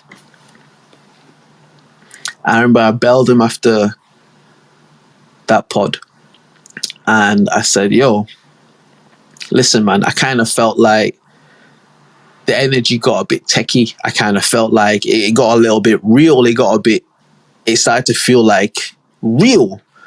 And I just want to make sure that everybody's good. I want to make sure that man are all right, because it's just the pod. It's just the pod. Like, we have debates, so we get into it, but I want you, man, to know that I love you, man. I fuck with you, man. It's never no bad energy shit. Like, it's the pod in it.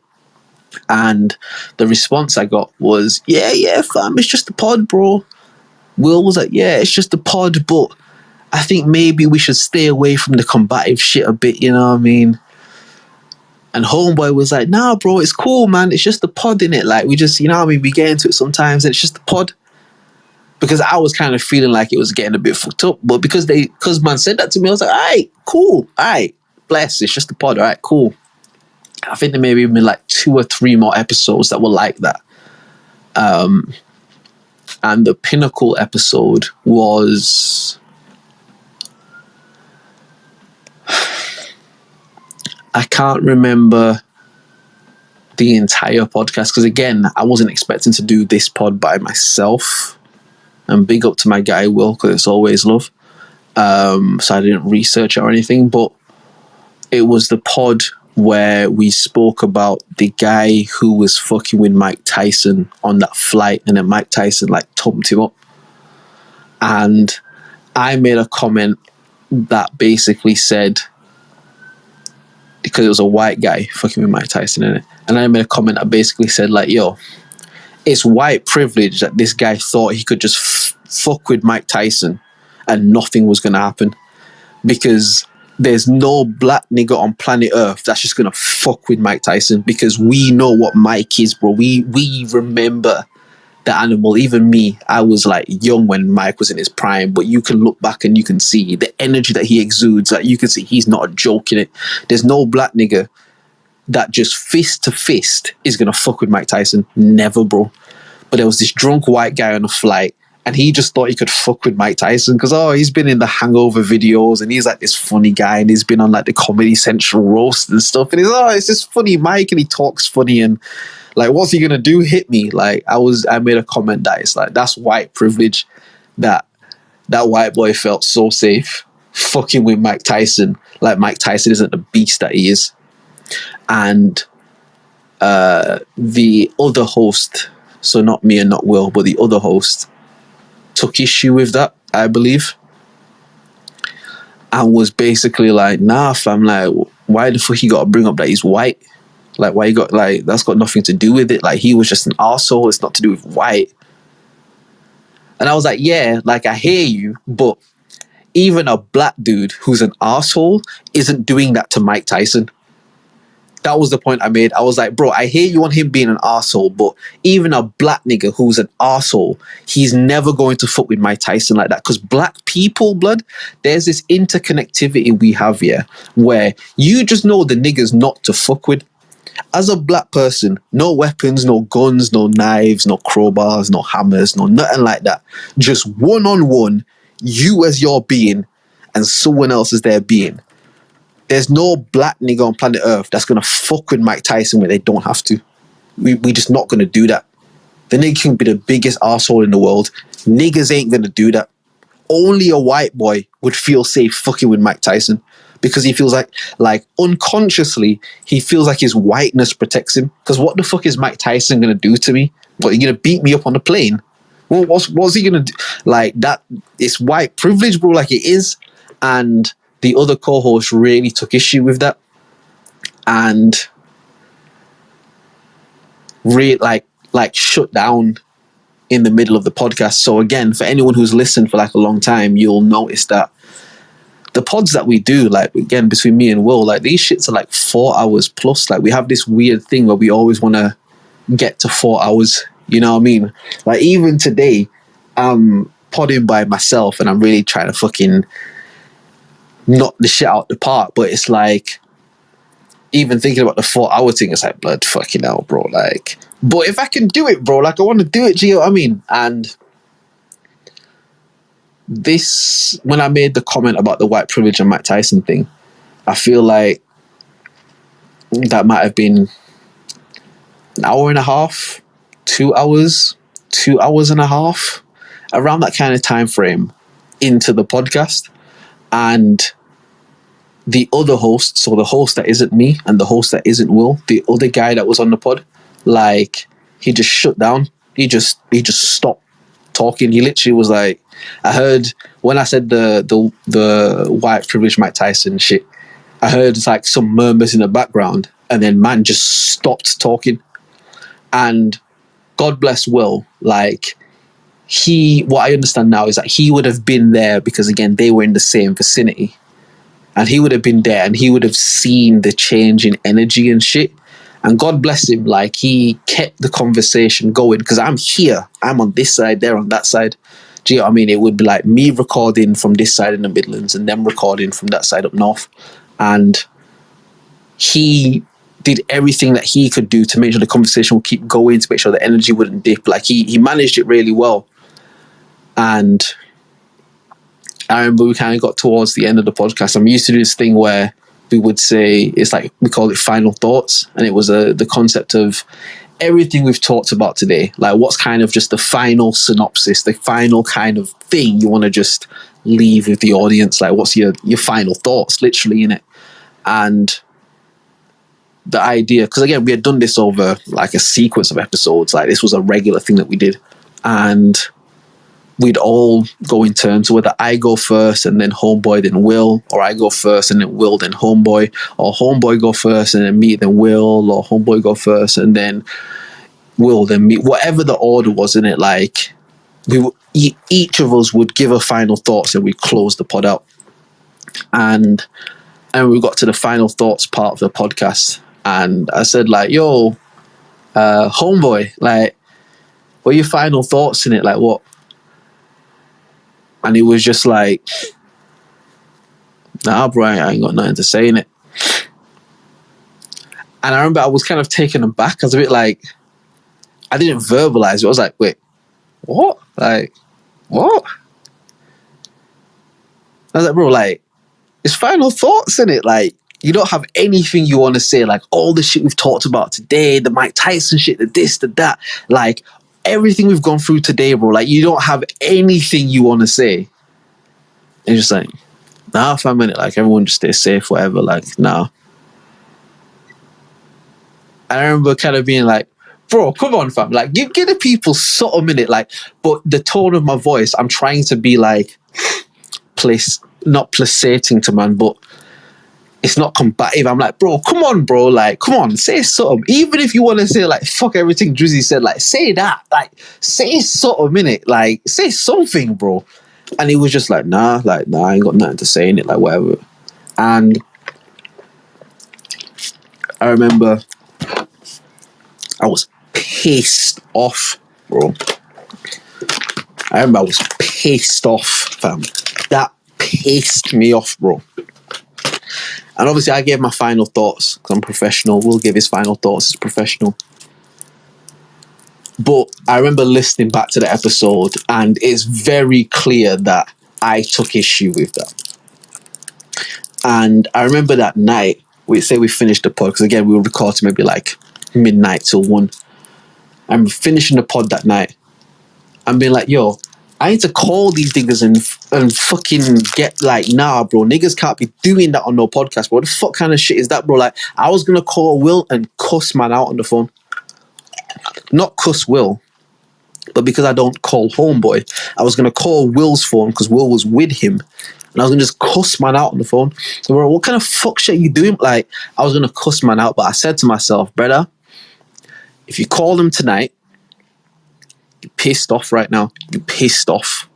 And people have always said to you, when you're pissed off, your words cut differently.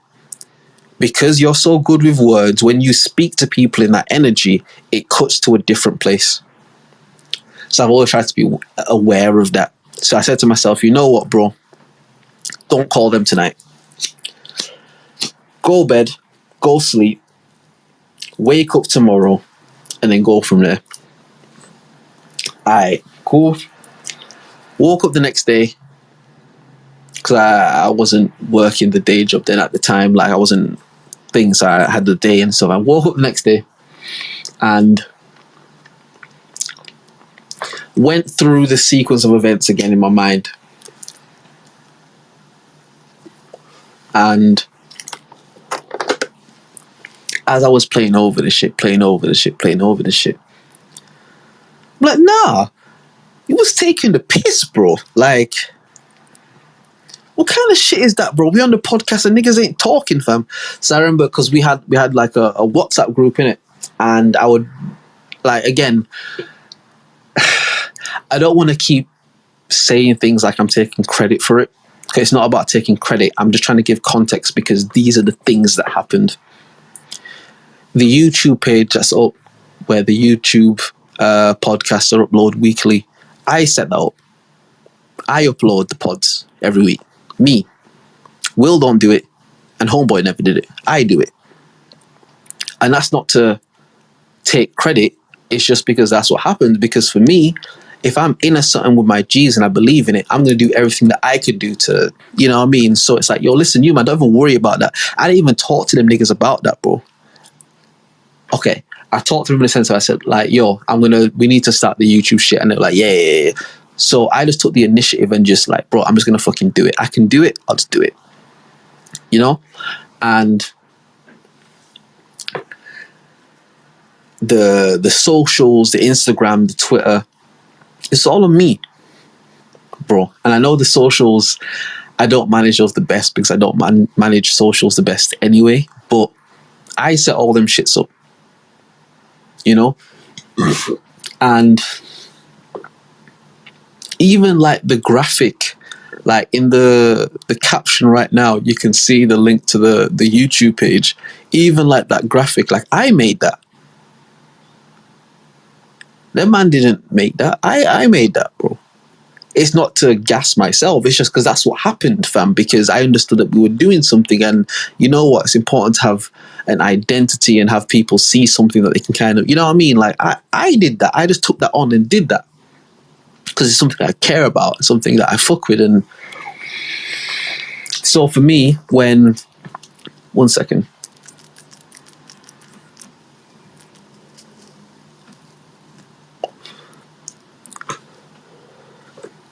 For me, when it's something that I've invested into, something I care about, where I'm taking a time out of my day. Because, bro, again, I don't want to keep going on about it. I know it sounds like I'm gassing myself up, but it's not a quick process even uploading these videos, bro. Like, each video, say the podcast is in 4 hours something, each video to upload to YouTube altogether will take me about 4 hours to do. Every single one, bro.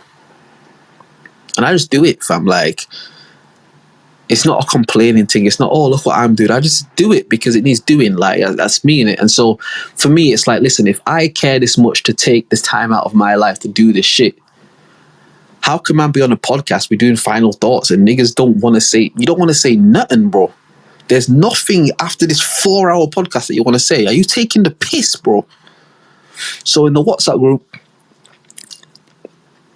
I left a voice note. Fuck. There's not a way for me to play it, innit? Shit. It's not going to play if I do that. It's not going to play if I do that. And I don't have the WhatsApp thing on here. If I have the WhatsApp app on my MacBook, which I think I deleted. Yeah, I definitely deleted it. I was going to say I'd play the voice note and shit, but it's fine. It's fine. That's God's sake that you don't need to play the voice note. But I have the voice note in case niggas ever challenge what I say. But I left in the voice note and I said, yo, man them, I'm not attacking anybody specifically. I'm not calling anybody out their name.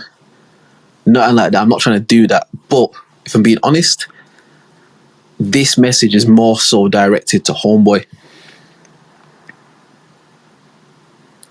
We can't be on the pod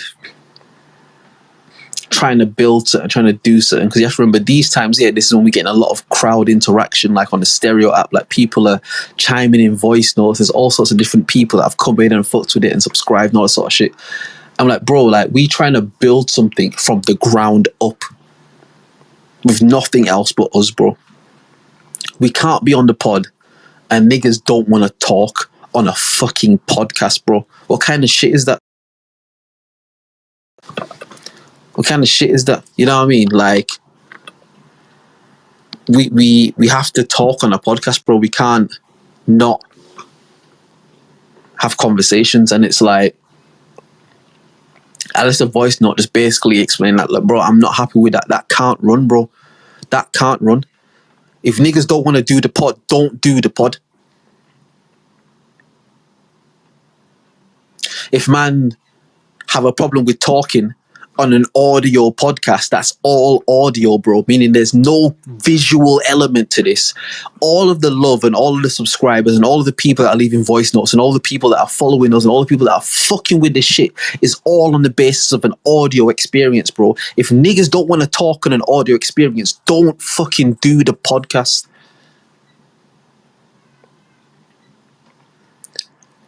I'm putting a bit of sauce in it now. I wasn't this aggressive in the voice note.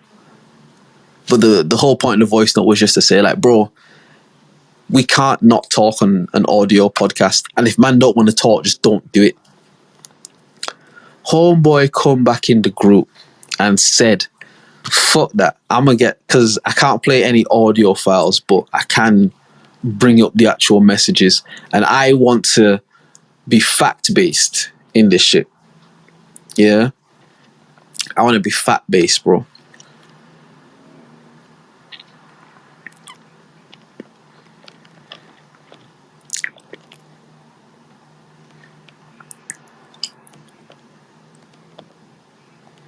Hold on.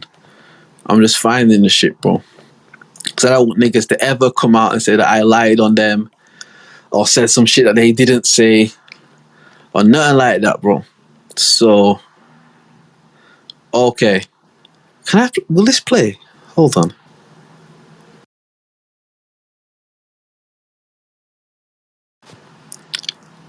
Nah, it didn't play. It didn't play. It didn't play. It didn't play.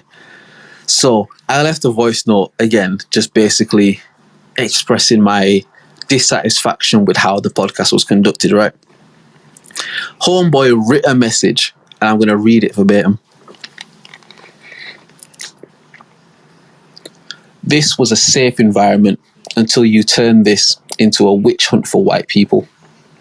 I'm done, mate. You were supposed to leave your prejudices at the door.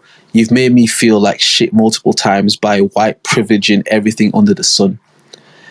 Like you're just doing it to appease ultramelanin. Ultramelanin is one of the listeners that we had who would like tap in each and every week and like fuck with us and shit. You're just doing it to appease ultramelanin, another racist cunt you don't even know. Sorry it ended like this, boys, but I'm out. Right? And man sent that in the group and left the group. So I'm going to say that again if you're not listening. Man said all of that to me in a WhatsApp message after I have called niggas multiple times to make sure that they cool and that they all right with everything that's going on and they don't feel attacked or nothing like that. I've made those calls to make sure that man are all right and man tell me that they cool. Niggas show they arse on the podcast. And in our safe environment, away from the broadcast, away from the airways, I say to man, bro, we can't do that, man. We can't do that, bro. We gotta talk on the shit. Niggas say that to me, bro. Hold on.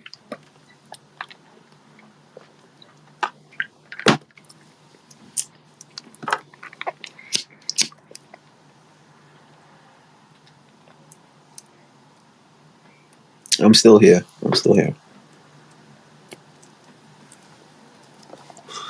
So my response to homeboy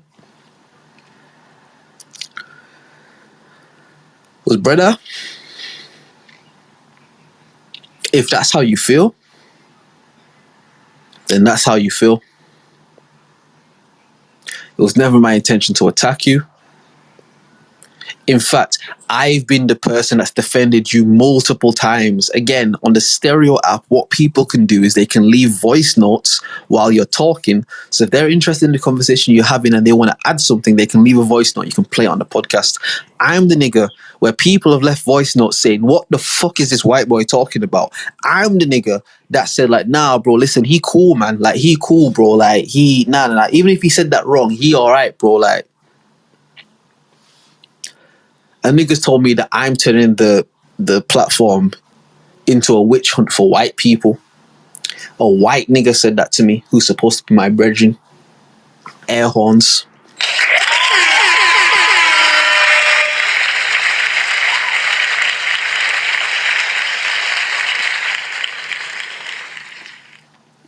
A white boy who claimed to fuck with me, fam. And I don't want to keep making it about white, but that's important. And it's not me that made it important, bro. It's them. Black people are a loving people, bro. I told you before. Black people cannot be racist. We do not prejudice against people on the sole basis of the color of their skin. We don't do that. We embrace everybody because we're made of love, bro. But you see them? They not black people, fam. And what I always hoped for was that this white brethren of my guy Will, who's my brother, this white brethren would be a guy who's been around black people enough to understand the perspective of black people. And he always came across to me like that. He always came across to me as a guy who, even though I'm white, I've spent enough time with man where I get it. Even though I've not experienced it the same way, like I hear, man. That was always what I got from him, which is why I fucked with him heavy. Because, like, bro, you a white boy who gets it. Nigga told me I'm turning the podcast into a witch hunt for white people. Nigga, if I was turning this into a witch hunt for white people, what the fuck makes you think that I wouldn't bury you every week, bro? When I'm the nigga defending you every week, fam. And again, for anyone listening, when people leave the voice notes, bro, I don't prompt them to leave voice notes. I don't message them and say, put this in the thing. They listen to the conversation and then they give their input. And a lot of the time, the input was, bro, what the fuck is this white boy talking about? And I would be the nigga like, listen, he cool, man. He cool, bro. Will has known that nigga longer than me, fam. If we telling the truth, I don't even know that nigga like that, bro. I don't even know homie like that. If we telling the truth. But because I value my guy Will so much and Will vouch for this nigga, bro. He cool, fam. Because my nigga wouldn't vouch for no nigga that's not cool, bro. Every interaction I had with homeboy, he cool, fam. Listen, you can go to youngmessiah.co.uk right now. That's youngmessiah.co.uk right now. Yeah, you can buy merchandise in there right now, bro. And you're going to see a white girl with tattoos modeling the shit. It's a girl called Maya. She lives in Nottingham. Maya's great. She recently had a baby. Shout out to Maya.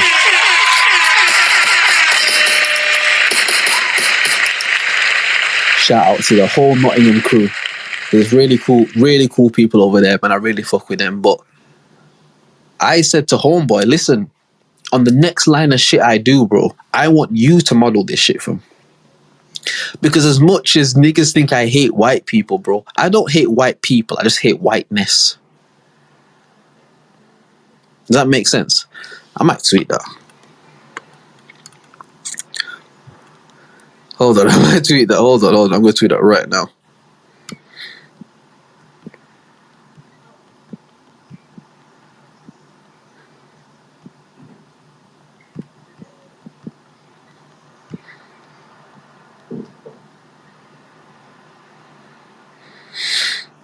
Bear with me, I'm tweeting it right now.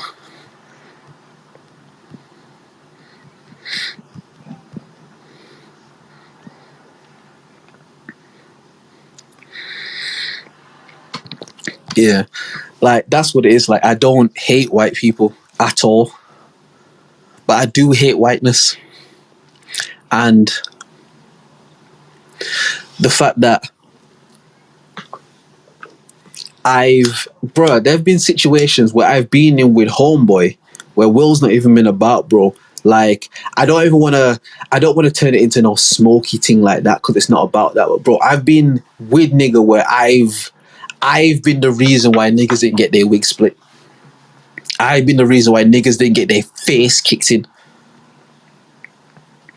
I don't even want to go there. I'm not even going to tell any of them stories. Again, you might have to wait a couple of years for them sort of shits. But like, I've been in situations where homeboy, where if I wasn't there, you might have got your teeth kicked in, bro. And I'm in your city, backing you in your city, bro. Niggas tell me that they smoky in their city, but man tell me that they put in work in their city and shit. But I was in your city, and that nigga that was in your face didn't know you, bro. And if I wasn't there, bro, but let's not even do any of that. Man said that to me in a group. I said to homeboy, listen, if that's how you feel, that's how you feel, fam. That was never my intention, bro. I've never tried to do no fucked up shit to you. I've only ever tried to big you up, fam. And it's a shame that in the conversations that we've had, you couldn't separate the two things. I'll tell you the truth, and this might be biased. I don't really care, but I appreciate the white people who are willing to shit on whiteness.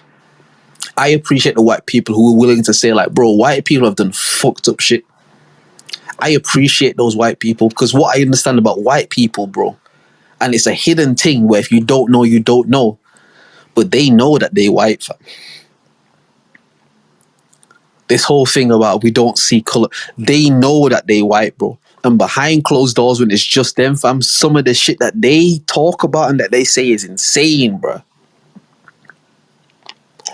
And listen, even back 30, 40 years, bro, 50 years, whatever, any white person who said, like, listen, bro, like, we treating black people fucked up. You know what white people used to call them? Nigger lovers. You're a nigger lover. That's what they used to say, fam. White people ostracize other white people who talk about the terrible things that white people have done. That might be another tweet. Hold on.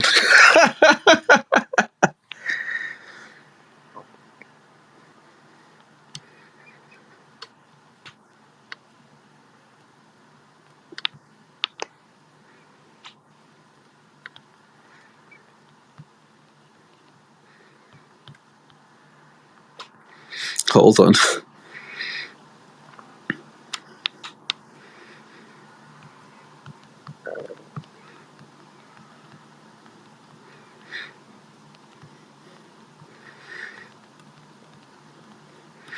White people ostracize other white people that are honest about how fucked up white people are.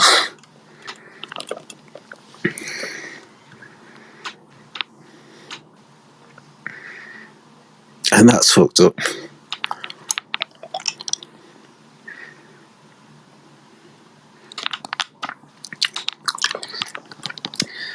And that's the thing, innit? It's just, there is this thing where they understand that we white and we kind of run shit and fuck them, blood, because we us. And yeah, let them live and let them be cool. But if it come down to us or them, it's us, bro. And I'm not even mad at that. Because as much as I say that I'm open to being a hypocrite, I do try to not be hypocritical. I understand that I have the capacity to be a hypocrite. I completely understand and accept that. But I try not to be hypocritical. And what I mean by that is, if you flip it the other way around and it's black people and we talking about white people, my thing is that, listen, I want them to live, I want them to be cool. No bad shit come to them. But if shit come down to it, bro, and it's between us and them, it's us, bro. So I can't be mad at white people for having that, because I have that, bro. If it come down to the world gets to a place where you got to pick the black people or the white people, bro, I'm picking the black people, fam. Bro, if we got to ride out and every white nigga you see is ops, if that's what it got to be, that's what it got to be, fam. You know what I mean? I won't hide my prejudices and my indiscretions. I'll at least be honest about it and be open to being wrong about that, because my thing is, ultimately, I want us to live in peace. But if we look at world history, if we just look at the shit that's happened, bro, we don't trouble them. They trouble us, my nigga. Like, we don't fuck with them, bro. They come and they fuck with us, bro. They fuck with us and they want to play victim, fam. This white boy who live with a black brother from Africa told me that I'm turning the platform into a witch hunt for white people. With the understanding of world history, bro. Because my thing is, my nigga, even if I did that, bro, which is what I'm not doing, but even if I did that, bro, would I be wrong? Would I be fucking wrong? If every week I chose to just come on this podcast and just list the atrocities that white people have done throughout history, bro, would I be fucking wrong for doing that?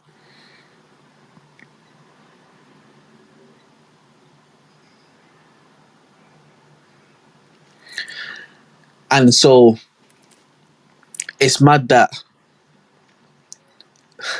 and this is the thing about white people, bro. This goes back to Emmett Till. This goes back to so many things from you know what white people have an amazing ability to do? Is to play victim, bro. You'll never see a motherfucker play victim the way a white person will play victim, fam. Because white people will have a full understanding of the fucked up shit that white people have done to black people and find a way to make you as a black person uncomfortable when talking about race. Isn't that crazy?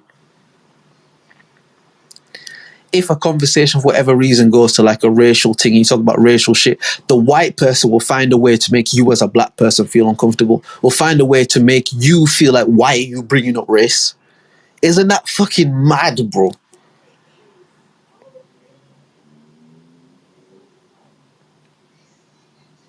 When in real life, if we're just going to tell the truth, bro, and I think it was Patrice O'Neill. Shout out to Patrice O'Neill, the great. In fact, he gets air horns as well.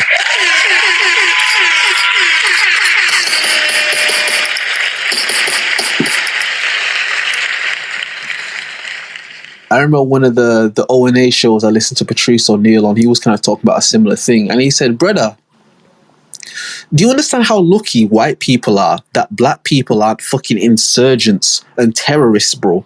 The way that you see from like the Middle Eastern part of the world. Like, do you know how lucky white people are that black people don't do the research on what white people have done and every day fucking drop bombs and shit?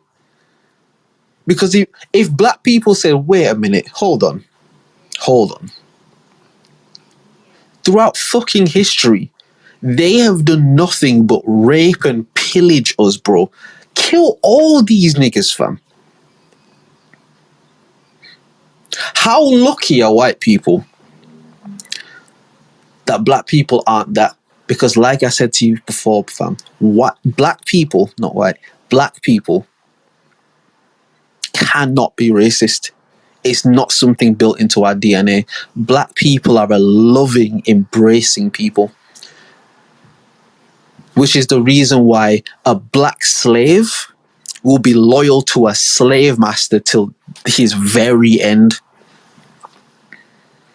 Because even through trauma, black people will find a way to love you, fam. Which is why there's a lot of toxic shit in black culture right now. A lot of toxic shit. Because even through the trauma and shit, we find a way to attach love to that.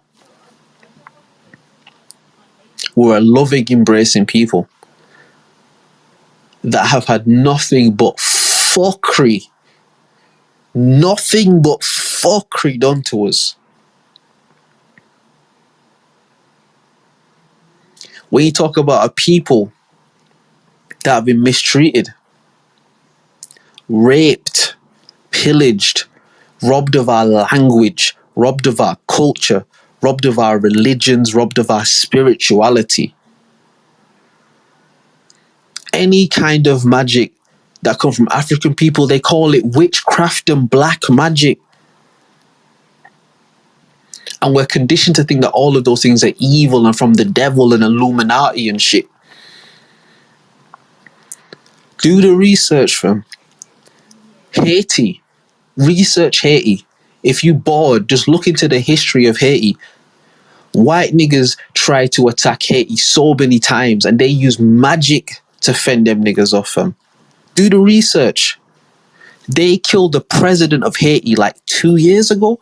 Assassinated, bro. Killed him in his crib, my brother, and shot his wife. And nobody gave a fuck, bro. We're not told about the amazing beings that we are. We live in a world where media, where media and all these things are dictated through a particular narrative. Ye spoke about it. Kyrie spoke about it. I'm not going to say none of the buzzwords because the buzzwords get the signal locked off. Do you get what I mean? But like, we're not taught about how amazing we are. We're taught that we've always been persecuted and fucked up. And we have been persecuted and fucked up, but we're so much more than that. Because, bro, the simple analogy is this, yeah? Do you think there could have been white slaves, bro? Think back to when slavery was going on. Them hot Mississippi days, fam. Roasting, fam. That shit all 30, 40 degrees and mad thing. Do you think if like there was a different paradigm and it was flipped over and it was black people who had white slaves, you think them white slaves could have survived in that heat, fam? Them niggas die of heat stroke, bro. Them niggas have to wear sunscreen to go to the beach, my nigga. You're not listening to what I'm saying. They have to wear sunscreen when the sun is out in the day, bro. There is no animal or mammal or being or plant indigenous to this world that can't survive in the sun. Meaning, no matter how hot it is, the plants will always find a way to plant. The trees will always find a way to tree. The birds will find a way to bird. The animals will find a way to animal. The fish will find a way to fish. No matter what goes on in nature. Not human intervention, but nature. No matter how hot the sun is, nature will be able to fucking stand it. Because nature don't make mistakes.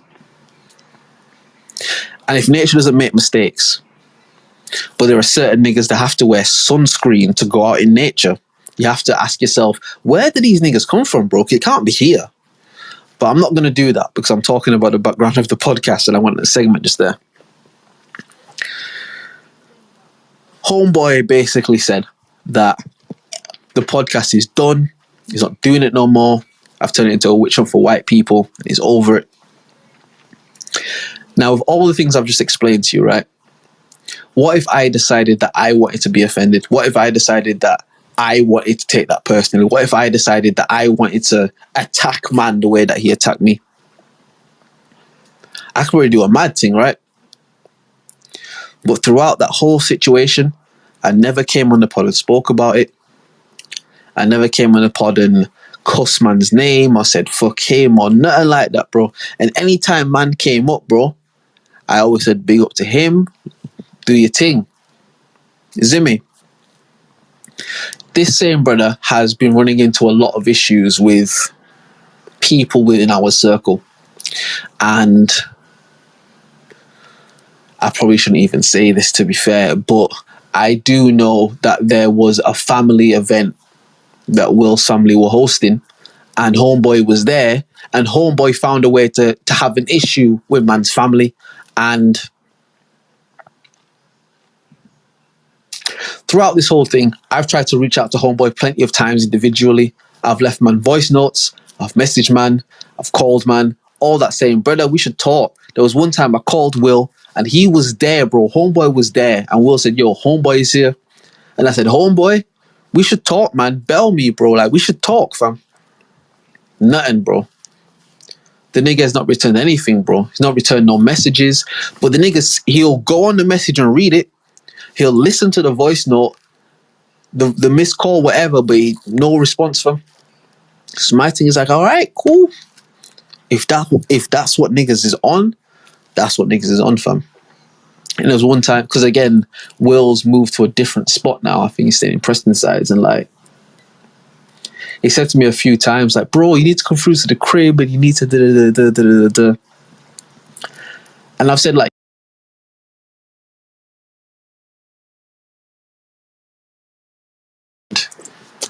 Sorry, I said like I have no problem coming through to the crib, like, but I'm not gonna come through to the crib and have niggas.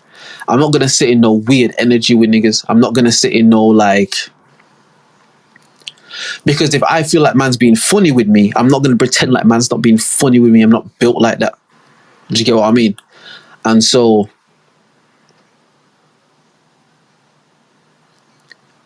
I've never been to Will's new crib. I've not, because I can't sit there and pretend. I can't sit there and be fake. I can't sit there and act like niggas ain't doing the bitch shit that they doing.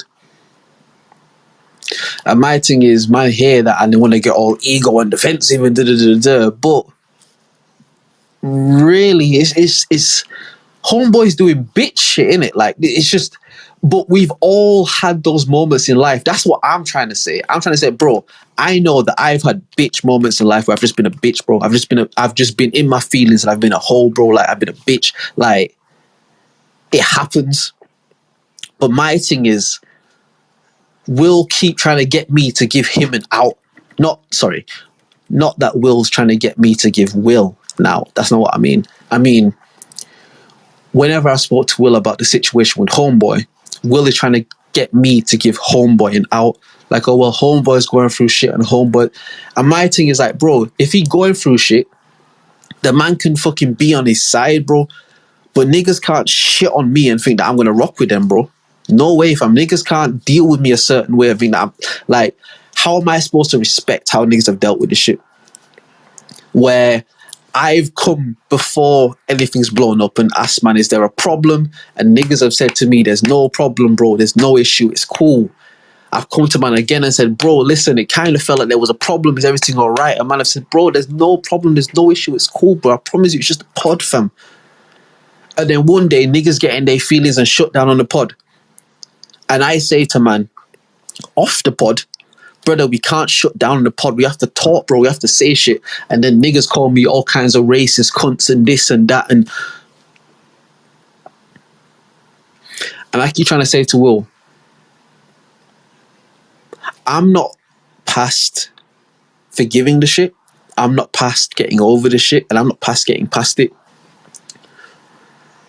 But what I can't allow is for niggas not to take accountability for the shit that they've done, bro. As a man, if I come to you as somebody that's in your corner and say, bro, like, are you all right? And you tell me you all right. And then I deal with you like you're all right. And then you deal with me like I fucked you over because you weren't all right. Is that my fault, bro? Is that my fault? Because if it's my fault, Taff, leave a voice note. Just say, aye, Drizz, I tell you the truth, it's your fault, bro. Like, cool, innit? But if I'm trying to do what I can do to make sure everybody's all right and everybody's telling me they all right, bro, then all of a sudden a nigga have a problem with that shit. What the fuck was I supposed to do, bro? I can't read niggas' mind. You're not my girl. You're not my bitch, bro. Fam, I tell you, the thing that made me stop even reaching out to Homeboy to try and fix the shit was I looked at like my call and my message log and all that sort of shit, and I was like, bro, how have I messaged this guy more than I've messaged my girl in like the last week? No way, fam. I'm chasing this nigga down more than I fucking chased down my girl, bro. No way, fam. This is bitch shit, fam. If you want to fix it, tell the truth, bro. Because if he just tell the truth, we can get past it, bro. Sometimes niggas have bitch moments, fam. It happens, bro. That's not my fault, fam. Don't make that my fault, fam. Don't make that my fault. You get me? There's more recent shit that's happened, bro, that I could talk on that I won't even talk on, fam.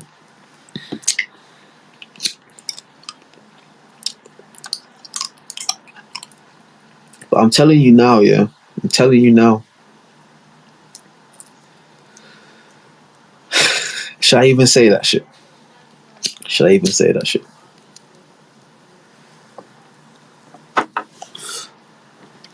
I'll say this instead.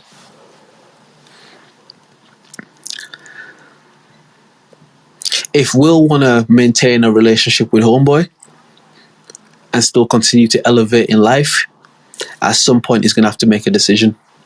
Because if we're telling the truth, homeboy kind of holding him down. Air horns, air horns.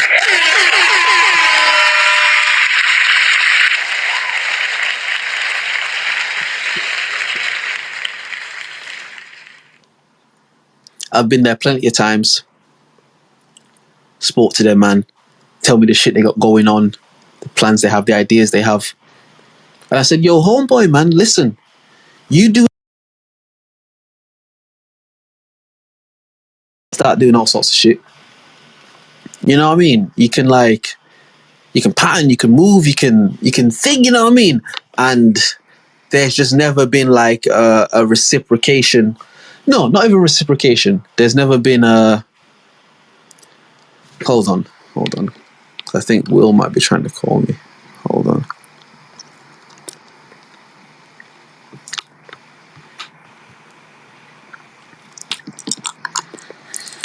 There's never been a... I've never seen any of that shit come to action. Maybe that's the best thing to say. I've never seen any of that shit like come to fruition where man's like, all right, you know what? Like, this is a sick idea. And it doesn't have to be my idea. Like, fuck my idea. Just do something in it. And a lot of times, bro, I'd be talking to Will and shit, and he'd be doing a lot of the shit by himself, but he with niggas up there. And it's like, well, if you with niggas that's with the shit, why are you doing this shit by yourself? You know? And I don't want to cuss homeboy. I don't want to start just being slanderous, because the thing I've said throughout this whole shit, where behind the scenes, away from the broadcast and the airways, niggas have slandered my name, bro. My thing is like, you don't even understand that if I decide to play that game with you, you're going to lose. My words always hurt more. Always. It's been a pattern throughout my life, bro. With many different people I've dealt with, fam. My words always hurt more. And if I just wanted to slander you, bro, if I just wanted to just fucking tell the raw, unmitigated, unfiltered truth, bro, niggas will be jumping off bridges. And that's not a diss. It's not a diss. It's just, I'm trying to show patience. I'm trying to show consideration. I'm trying to open an olive branch to somebody who might be going through something, but they're using that as an opportunity to shit on me and as an opportunity to shit on other people in our circle. And my thing is like, how long can I try to just be respectable, bro? Because like I said, fam, if I just come on this shit one day and really just let it go, fam, like, people will be like, yo, Drizz, you went too far, but I hear you, bro. And I don't want to do all of that. So my thing is about love. My thing is about, I've tried numerous ways to fix shit with homeboy. I've tried numerous ways to make things better. I've tried numerous ways to reach out to man in the ways that I can reach out to, but a man don't want to hear that. And that's okay. That's all right. Everybody has the choice to do their thing. You get me? Everybody has the choice. If you don't want to hear that shit, if you're like, fuck Drizz, bro, then that's all right, bro. That's your right as a sentient being. I'll never tell man that shit is wrong. But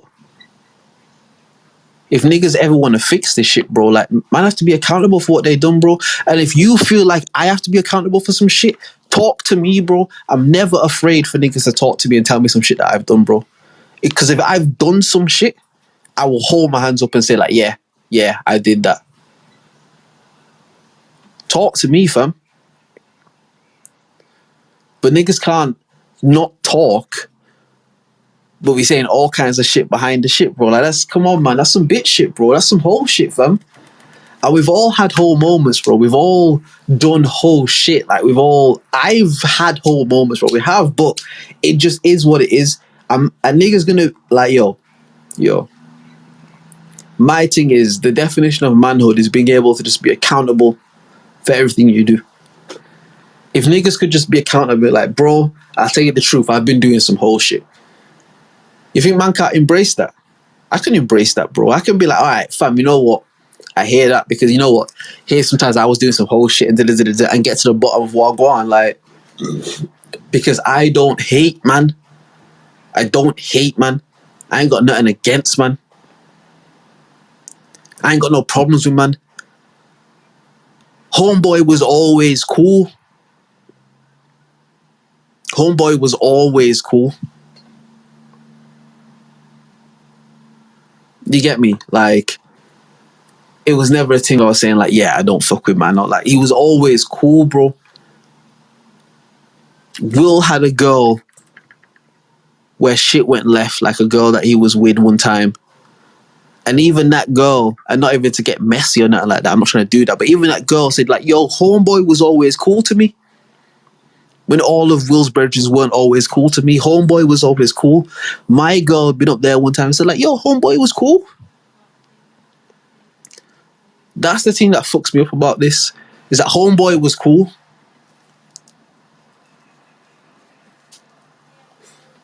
And I think homeboy is cool. I don't think he's a bad person. I don't think he's a fucked up person. I think maybe fucked up shit has happened. But if niggas is going through something, man, that's never an excuse to take that out on the people that are in your corner, bro. Because I was in niggas' corners, like,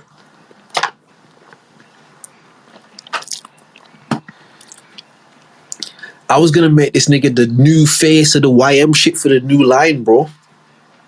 I was in niggas' corners, fam. And what I hate is the fact that man have this corn for me and have smoke for me. But there was a white man that he worked for. He do the chefing thing, innit? And he works in a restaurant and this white man robbed him blind, bro. Took the piss out of him, fam. And he never have no corn for this white man the way he got corn for me. Talking about shit, fam. On a podcast, talking with people that's supposed to be my brethren, fam, just talking. But man got all this corn for me and he'll never speak to me and the nigga don't respond to me. But he never have none of this bro. Max told me that niggas stepped to him, bro. Fam, I don't even wanna get into no shit like that. But it's just like, brother, like, how you got all this corn for black niggas that have done nothing but fuck with you, bro? Because you are white. And that's alright, as long as it's alright, bro. But the second you make it not alright, bro, you the white boy, fam. How niggas get offended behind their whiteness when they do nothing but fuck with black people and black culture, fam? What kind of shit is that? You know what I mean? So it's just, it's not no beef thing. It's not no smoke thing. Because again, I don't even want to get into all of that. But this is on a broadcast, it's whatever. Like, if niggas don't know, ask Will how this WV thing go, fam. Ask Will who my family be. Ask Will that the work that they put. Bro, if it's really a smoke thing, niggas ain't ready, fam. Because up them sides, they told me that people leave their doors unlocked because they feel safe, bro. I'm telling you, I come from sides, my people come from sides where shit ain't safe like that, fam. I promise you, if niggas want smoke, it's a different kind of smoke, fam. It's different.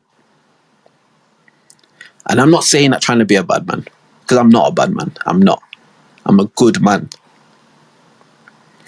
I'm just saying that to say, the niggas who love me that are in the life that they in know that I'm a good man. And I always try to be a good man. So if I have a problem, they understand that there's a problem that needs to be dealt with and they will deal with it, fam.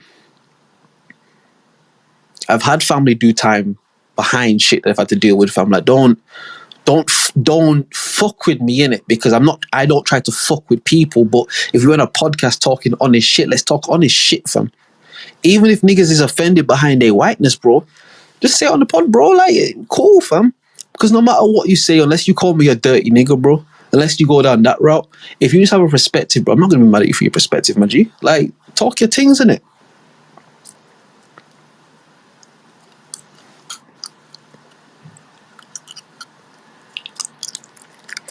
I think maybe that's the issue. I always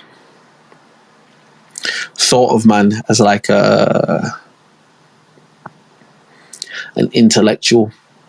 And I don't want to say like he's not smart, but I always spoke to man in the idea of you get it. And he always communicated and spoke from the perspective of someone who seemed to get it. So it was just very surprising when he didn't get it. And again, everyone's entitled to go through their shit. Everyone's entitled to have their own life experiences. Everyone's entitled to whatever they've been through, you know. But I don't think that gives you the liberty to take out that pain and that hurt and that trauma on the people that are in your corner, bro. Like, you shouldn't abuse people that love you like that. Even if you're not used to getting love, like, I get it, man, but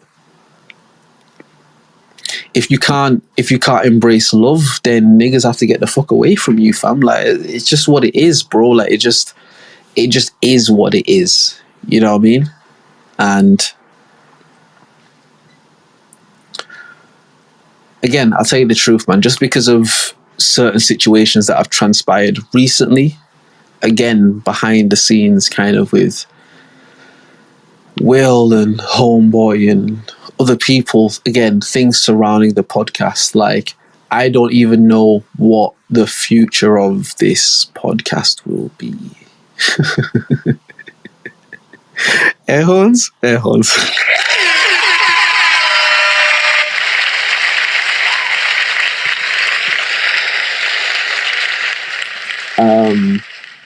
Meaning, I don't know what circumstances may come forth where Will might say, bro, I can't really do the pod or whatever, you know.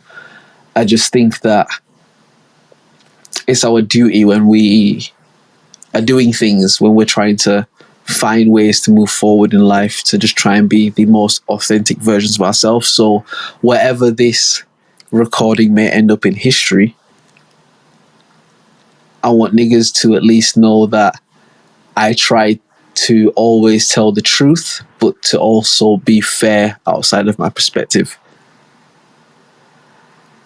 Even with the situation I'm talking about. Because in the grand scheme of shit, it don't matter. Like, what some grown men are beefing about some podcast shit. Like, it don't fucking matter. Like, it's bullshit, really, innit? But in my analysis of it, I've tried to take away my own personal perspective while also giving my own personal perspective, because again, I understand that sometimes people are going through shit and they don't know any better than to just kind of take that out on the world around them. I understand that, but you're dealing with niggas that move on a higher echelon, and if you're not on that higher echelon right now, that is okay.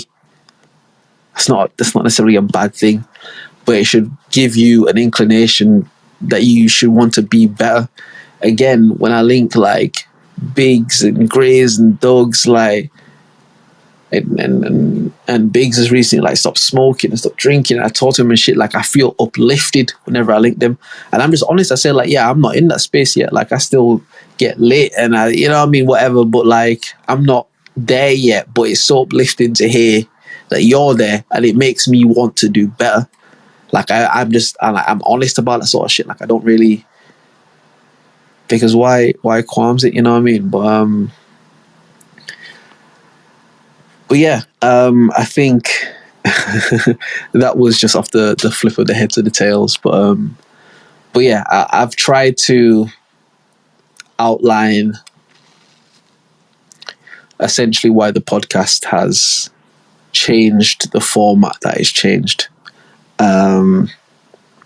Again, there used to be 3 hosts. Now there's only 2. At this current moment, there's only 1. But I hope that you've listened to that and at least sort of taken that in. if niggas think I'm wrong, tell me, man. Like, if I'm wrong, tell me, bro. Like, I can embrace that. But I don't feel like I move wrong in this. I feel what's mad is that there's still so many details that I've withheld off the pure sake of I'm not gonna throw man under the bus for the shit that they actually did. Because if I told niggas the extent of what man actually did, man, I'd be like, rah, bro, like, you should have called the feds on that nigga, bro. Like, you know what I mean? But it's all right, you know. I wish everybody the best, man. I wish everybody the best. Like, I don't know why the shit ever got to get to any of that other shit. It's not got to do that. You know what I mean? It's not got to do that. So yeah. I can't even play the whole music, can I? I'm gonna see if I can bring our special guest in here. I think they might be preoccupied. Hold on a second. Da, da, da, da, da, da, da, da, da. The whole music.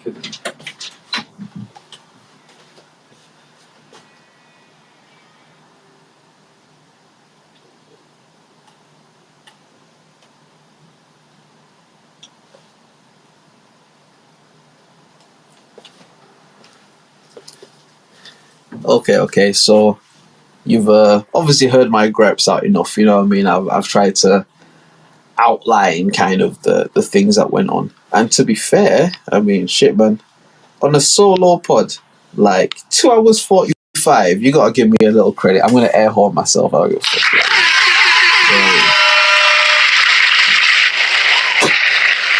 We're gonna do that just like that. But as I said before, with the flip of the heads of the tails, I was even going to get into like the podcast dramas, or I was going to bring in a special guest. But because I've been flying solo tonight, I've been able to get into the podcast dramas, but also bring in a very special guest. So for all of those that listen, again, and all the people that listen back on YouTube and stuff, you'll remember, obviously, when we had the amazing entry of our darling Penny, you know what I mean, who came and really put her foot in the shit in it. Like, just started podding like, yo, my nigga, like, this is my podcast, bro, like, relax in it. But nah, she came through and like it was a really interesting conversation, like kind of the discourse we had and stuff. So bringing back in Penny, air horns for that. You know what I mean? And Penny isn't necessarily feeling the greatest right now, you know what I mean? Just, you know, there's stuff going around and whatever, but you gotta give him a reason, innit? But like, but no, she's here, she's made the time, we appreciate you. How are you, Penny? How are you? Very well, thank you. Very well. That's good. Okay, so are there any particular themes or topics or anything you would like to discuss? Is there anything, even the conversation we was having before, is there anything, you know what I mean, you like to get into, or do you want to just shoot the shit? Nothing in particular. So, yeah, we'll just shoot. Just shoot and score. Alright, man, tell me something funny that you've seen online recently. Something funny. Oh shit, you put me on the spot now. Fucking the state of the UK, the state of the economy, people that run this shit. I guess you can't really get more funny than that at the moment. What's funny about it? The fact that we currently have a prime minister that's richer than the king at the moment, or what people class as the king, you know. Do you want to air horn that, or air horn it? Air horn it, fuck it. Air horn for the billionaire Indian. Let's go. It's mad. Air horn for the billionaire Indian who's richer than the white king, but who is white in himself and isn't really Indian. You know what I mean? It's all a clusterfuck, innit? Like, so that's the Indian dream right there. Bruh, it's certain, innit? It's certain. Colonisation got to do something, you get me? Nah, tell you the truth, I've never really been obviously you know me, that you Penny and shit. Like, I've never been too in a, oh, the politics and the left wing and the right wing, and my thing is they all evil white people in it. Like, like fuck all of them in it. But from your own perspective, what have you kind of like gathered from, say, man being prime minister, just kind of the temperature you sort of feel about what people think and shit like that? Like, what's your kind of view on it? I mean, from what I've seen, standardly, Indian people are loving the fact that there's an Indian guy in I was going to say White House, in the Prime Minister office, whatever the hell you want to call it. It's kind of a White House, isn't it? Like? Yeah. But they don't really realise that, you know, he's not exactly looking out for his people.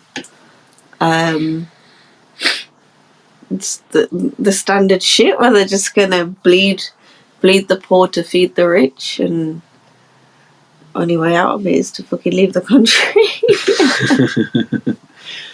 Because I remember when Barack Obama was running it, and I remember the feeling around the time. It was like the whole campaign was about change, and it's time for a change, and the undertone to that was like a racial undertone, and it is that this the first black guy who has a credible chance of becoming the fucking president of the United States. Like, that's what the undertone was. Do you feel like there's been any of that kind of undertone with what's his name, bro? Rishi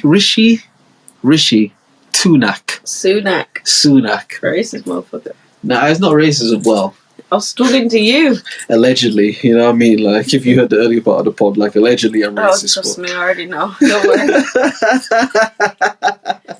Don't worry. But, because from what I've seen of man, he's never been, like, respectfully, he's not like Steel Bangles. Do you know what I mean? He's not like M. Huncho, where he's not missed, like, where the Asian community are like, yeah, that's our guy. Like, from what I understand, he's never been like the guy who Asian people are behind. But if it come down to it, they'll be behind him, pause, because he's Asian. But they don't really fuck with him. It's just like, oh, he Asian, you know what I mean? But they don't really fuck with him, you know what I mean? Like, is he, because I've definitely seen things of people comparing him to Barack Obama.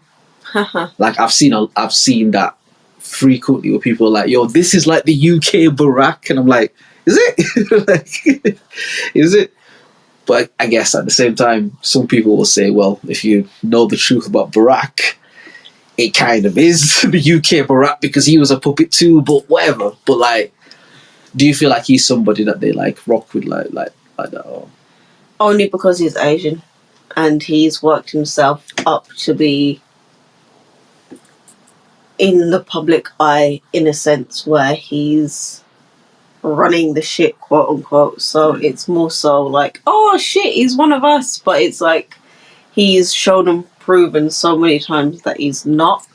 But again, the ignorance of it all is just, that's what people feed off. And it's like, oh, you know, I'm related to him somehow. So it's just like, fuck off. Yeah, that's... But back to something funny, because, you know, fuck all these people and everything. Right. And, you know, just to get your male perspective or whatever. But so something I saw online recently was that this lady realised that her man was cheating on her because of some ingredients in the fridge to make a cheesecake. So I'm going to elaborate because, you know, that is a bit wild. But what it is that she saw ingredients in the fridge, you know, to make a cheesecake. And she was like, oh, shit, okay. My man's going to make a cheesecake for me and the kids because, you know, they have kids together. And they were all excited for it. And they wake up the next day and the ingredients are gone and there's no cheesecake to be found. So she was like, okay, that's a bit weird. So through her own, like, again, as a woman, sometimes you just, shut up, your feelings go off when you feel like something's not right, when you feel like, all right, there's something not right here. So she did her own investigations and, you know, got her woman detective on, as she should.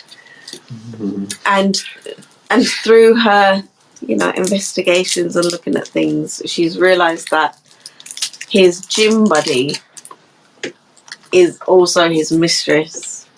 So she got in contact with this lady's like secretary or whatever and was like, look, can I get that Tupperware back? So she got the Tupperware back that the husband gave the mistress the cheesecake in and left it in the garage. So when the man pulls back up home from work or whatever and he sees this Tupperware, he's going to think like, how the fuck did that get here if I didn't bring that here? And then through there, he's now released a statement saying, like, you know, I'm hurt by these allegations and now my lawyers are involved and stuff. But there's pictures and videos of them being all, like, you know, cutesy and stuff in the gym and being very hands-on. And, yeah, now obviously they're going through, like, a whole legal battle with it all. And you know, I know that some guy's going to think, oh, she's doing too much, but it's like, if you were cheating anyway, you're just mad that you've been found out. Okay, so I'm going to ask you, do you want me to give you the podcast entertainment response, or do you want me to give you the mature response? I want you to give me the truth. Well, I don't know the truth because I don't know these people. No, I like your truth, like your opinion. Alright, so I'll give you, I think, 2, possibly 3 different opinions, but I'll try to keep it concise. When you told me this story earlier, before the pod and shit, I said, fuck both of these people, because the woman is clearly bored in her yard where she's doing detective work on the Tupperware and the cheesecake ingredients. Like, fuck her, because bitch, start a business. Like, you so smart and you can figure shit out, bro. Like, find a way to make this shit patterned, innit? But at the same time, fuck him, because what? You baking a cheesecake for your side bitch? Like, are you a dickhead, bro? Like, are you an idiot, fam? Like, what?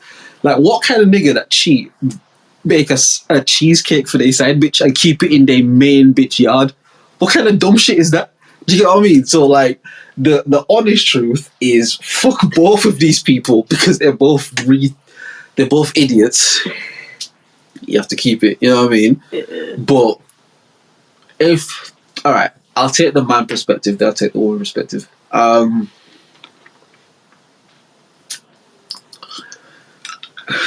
Like, in a sense, like, how would you feel if, like, say you were in that situation and you pull back home from work or whatever, you know, thinking, oh yeah, mashing 2 girls and whatever, and then you come home and you see the Tupperware there that you took this cheesecake in?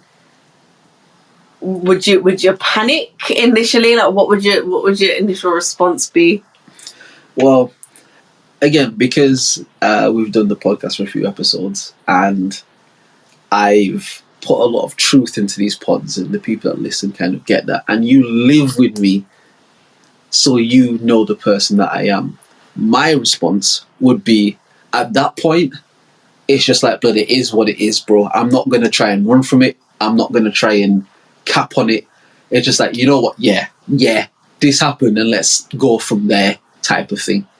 But if I'm putting myself in the perspective of a nigga who's trying to get away with shit and who's being sloppy. Excuse me? Pause. You know what I mean? Like... And what have you hidden to try and get away with him? Do you want to try it again? What have you hidden to try and get away with? Nothing. That's why I said I'm putting myself in the perspective of a person doing that. If I'm in the perspective of a person who's cheating, but is trying to not get caught, but is doing sloppy shit to get caught. Because, understand, cheating is a full-time job. I feel like that would be a great tweet, but it will send the wrong message. If you've seen me tweeting throughout this thing, because I know you got notifications, it's because I'm saying shit in this, and I'm like, yo, that's a great tweet. So... cheating is a full-time job in the sense of, if you've got a woman who's invested in you and your life and she's invested in the situation that you guys have, because of social media and social conditioning, there's always this kind of threat of another bitch will fuck your man and not care that you his girl. And because of that kind of constant threat of just the barrage of bitches showing their arse and their titties on whatever, there's always this kind of idea that a girl will sleep with your man. And so I think that for a lot of women, they have their antennas up in regard to that. So if a guy's like liking certain pictures on social media, or if he seems to be talking to certain people, or it's always this idea of you're trying to fuck another bitch. And where I think that that thought in its genesis, there is like validity to that, where I do think for a lot of guys, when they interact with certain things, like they're interacting kind of on that basis, even if they're not planning to try and beat or this, there is kind of like a level, a draw line, if you will. There's like a draw line where if the conversation goes past this point, then it's going past this point with a kind of certain energy of intention. I think where the problem comes in is where a woman gets too obsessed with that thought, because one, what a lot of women don't understand is, especially when like a woman that loves a man, that's scared that the man might cheat. What the woman doesn't understand is that, okay, as someone who's not a woman, what I believe women understand, let me say that, is that every girl views your man the way that you view your man. Meaning the way that you just want your man and love your man. When he leave the house, every girl is on him like that. And there's some girl that might be prettier than you, or piffer than you, or this than you, that he might be tempted by. And I think what a lot of women discount is the idea that the same way there are a lot of dudes that you don't want, there's a lot of bitches that don't want your man. And even if there are bitches that are, if your man isn't a man that cheats, then they're not, a lot of times they won't be willing to put in the energy to try to get your man to cheat, because women have a bigger ego than men. Women don't like to be rejected. Women don't like to be turned down. If a woman makes some sort of advance to you as a man, I can't speak about any of the alphabet mafia. I don't know. Their thing is different in it. But like, as a heterosexual man, if a heterosexual woman makes an advance to you and you're like, nah, a lot of times the woman will either become like super sexually aggressive where she's almost being rapey, or she will just completely do a 180 and turn the other way because you rejected her. Like, women aren't built the same way, like where a man will kind of chase you down and be like, nah baby, like listen, like, I just want to talk to you in it. Like gal don't really do that. You know, so back to the original conversation. If you're a nigga that's cheating, that's being sloppy, but you don't want to get caught, and your girl put the Tupperware on the table, then you just gotta die with a lie. What did Shaggy say? But she caught me on the camera. Wasn't me. And she caught me on the counter. Wasn't me. She would call me on the sofa. It wasn't me. Like, listen, in the interrogation room, fam, what you understand is whatever evidence they got, whatever thing they got, they need you to say that you did it. They need you to say that you did it. And they're trying to push you and make you feel like, oh shit, you're caught, so you admit to doing it. If you're a nigga that don't want to be caught, but you sloppy enough to get caught, you have to just die with the lie. Whatever evidence. Own up to it. Listen to what I'm saying to you. I'm giving you different perspectives. If you're somebody who's cheating, who doesn't want to be caught, but you're sloppy enough in your cheating where you get caught, you have to just die with a lie. Whatever picture she got, whatever CCTV, it wasn't me. Because you know what will happen? Again, and I know that you're listening to this like, all right, nigga, I see. But I have the ability to speak from different perspectives that aren't my own. But because you have multiple personalities. Something like that. But what it is because generally speaking, not every single woman, but generally speaking, when a woman's emotional state is heightened to that level where she feels unbalanced in her home, shit's not going right, you feel like your man is stepping, in that imbalance, if a guy is willing to just commit to his lie and manipulate you through the love that you have for him, to say, listen, I know your girls is saying this and I know this and it wasn't me. Someone that's in an unbalanced emotional state, if they just want shit to be better, they can find a way to be like, you know what, maybe it wasn't him. And find a way to make all your girlfriends that's telling you this is what this nigga's doing, find a way to make them the bad guy. Like, men have the ability to manipulate in that way. That usually doesn't end well, but I'm just telling you it's something that happens. Well, like if as a woman you love a man, you love him with your soul, and this nigga cheated on you, fam, you don't even want to believe that shit's real. So if every day through the bad times where you like having a mad argument and where it's a bit more civil or whatever, every single time he's saying, listen, look me in my eye, look at me, I didn't do it, and he's committed to that lie, at a certain point you can tell yourself, you know what, but, and then when your girlfriend's telling you shit, it's like, but he looked me in my eye and he wouldn't lie to me because whenever he looked me in my eye and that can happen. So I'm saying, like, if you're that guy in that situation, you have to just be willing to die on that lie. But the thing about being willing to die on the lie is that you might die with it. That's the gamble that you take.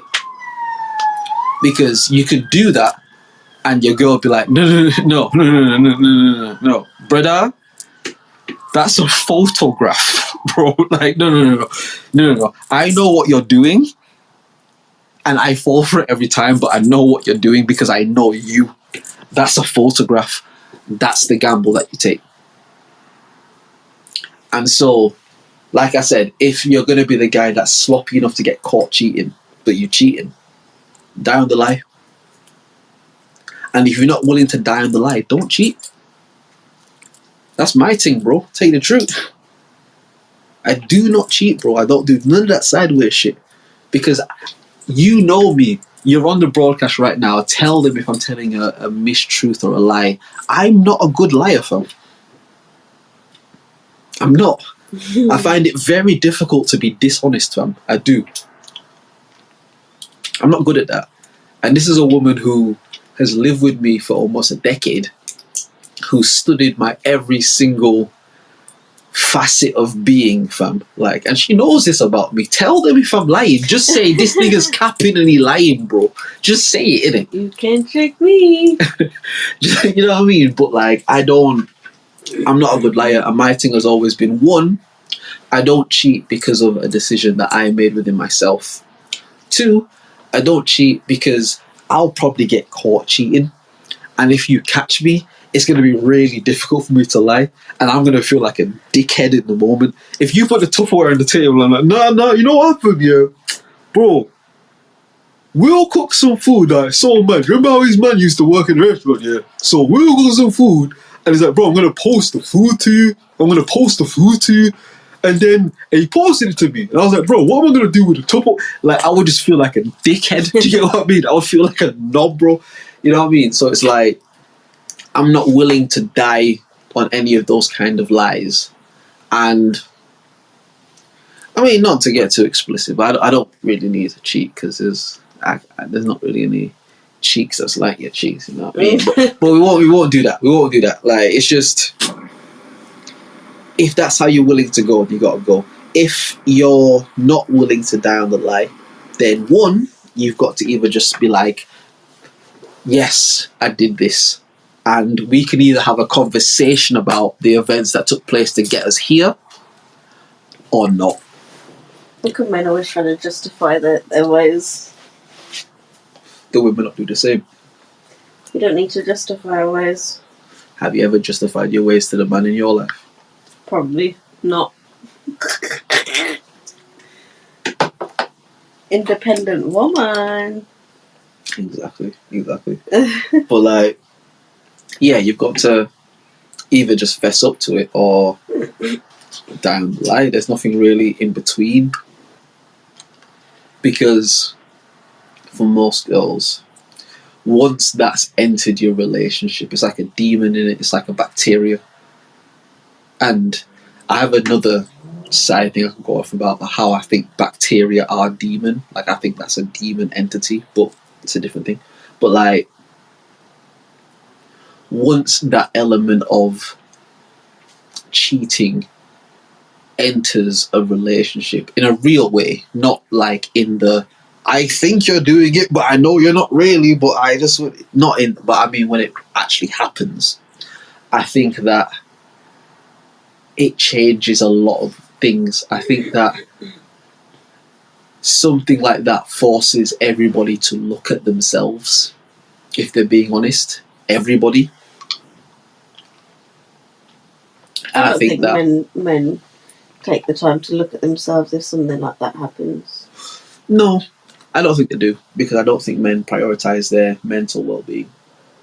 I think that, not to fucking sound like that guy, but I think that suicide in the male community is at an all-time high. Mental health is your hair. Mental health in the male community is at an all-time high. Like, the gender transitioning, like all these sort of things in the male community are an all-time high. I think that there is a space where again, you weren't here earlier in the podcast, but you know me, I was talking about white people. And I was basically saying how it's fucked up that there are good white people. There are people who are white that are good people, who think that the shit that white people have done is really fucked up. But they understand that if you as a white person come out and say that the shit that white people have done is fucked up, that other white people will ostracize you because of that. And they'll call you like a nigger lover and all these sort of things, right? I think that there is something similar but not the same in the male community, where there is an understanding that throughout history and time, men have abused their power as the sovereign of society, and particularly abused that power in regard to women, even taking like a racial element out of it, which is still an important element. But women have been abused on a mass scale due to patriarchy, due to a male-led, male-driven society. And because of all of those sins that have been committed in the prior times, we're in a time now where a lot of women are speaking out about that and are, vocal advocates against that sort of shit. And that's been like empowered now, which is good. But I think the problem with it is a similar problem to what black people have, where for a lot of black people, their identity of self as a black person exists in contrast to the identity of white people. Meaning, a people robbed of their language, culture, religion, all these sort of things, their existence exists in contrast to what these other people did to them. I think it's a similar thing for men and women, where for a lot of women, especially in like the modern times and stuff, it's like there's an understanding of all the fucked up shit that's happened to women. Like, we watching Grey's Anatomy right now. This is not an ad. Like, we're watching Grey's Anatomy. There was a storyline on there about, women being like sexually assaulted and raped and all these sort of things. And it's like, you watch these stories and you see these things played out in these productions, and it's like, fucking hell, man. Like, it's fucked up that as a woman you have to exist in a world where a motherfucker can jump out of a bush with a knife and take your body away from you. Like, that's a fucked up thing to think, because as a man you don't ever have that fear. If a nigga jumps out on you, he's trying to take your phone or take your money, or he just wants to kill somebody. It's never, the sexual element makes it so much more painful.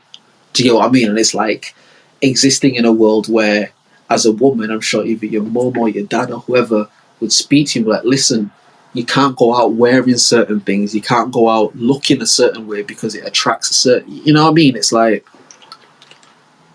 I think because all of that exists, and women are in a space now where their voices are being heard, I feel like a lot of voices are being heard through trauma, where women who are exposed to certain shit and because of that live certain lifestyles, and the way that they found to cope with the lifestyle that they live, those are the messages that are being exalted. So not even to shit on them, but like the Cardi B's and the Meg Thee Stallions and the Nicki Minaj's, and where it's like, shake your ass and show your titties, because in this male-driven world, the only way you can gain power over yourself is embracing your sexuality. And I'm going to show my tits because fuck these guys and they can't, like, whatever in it. Like, I know that's not the totality of it, but it's like, I feel a lot of the shit is coming from a place of trauma. I feel like black people have the same thing where black people protest about certain shit and get up in arms about certain shit, and it's like, these are all trauma responses in it. And it's...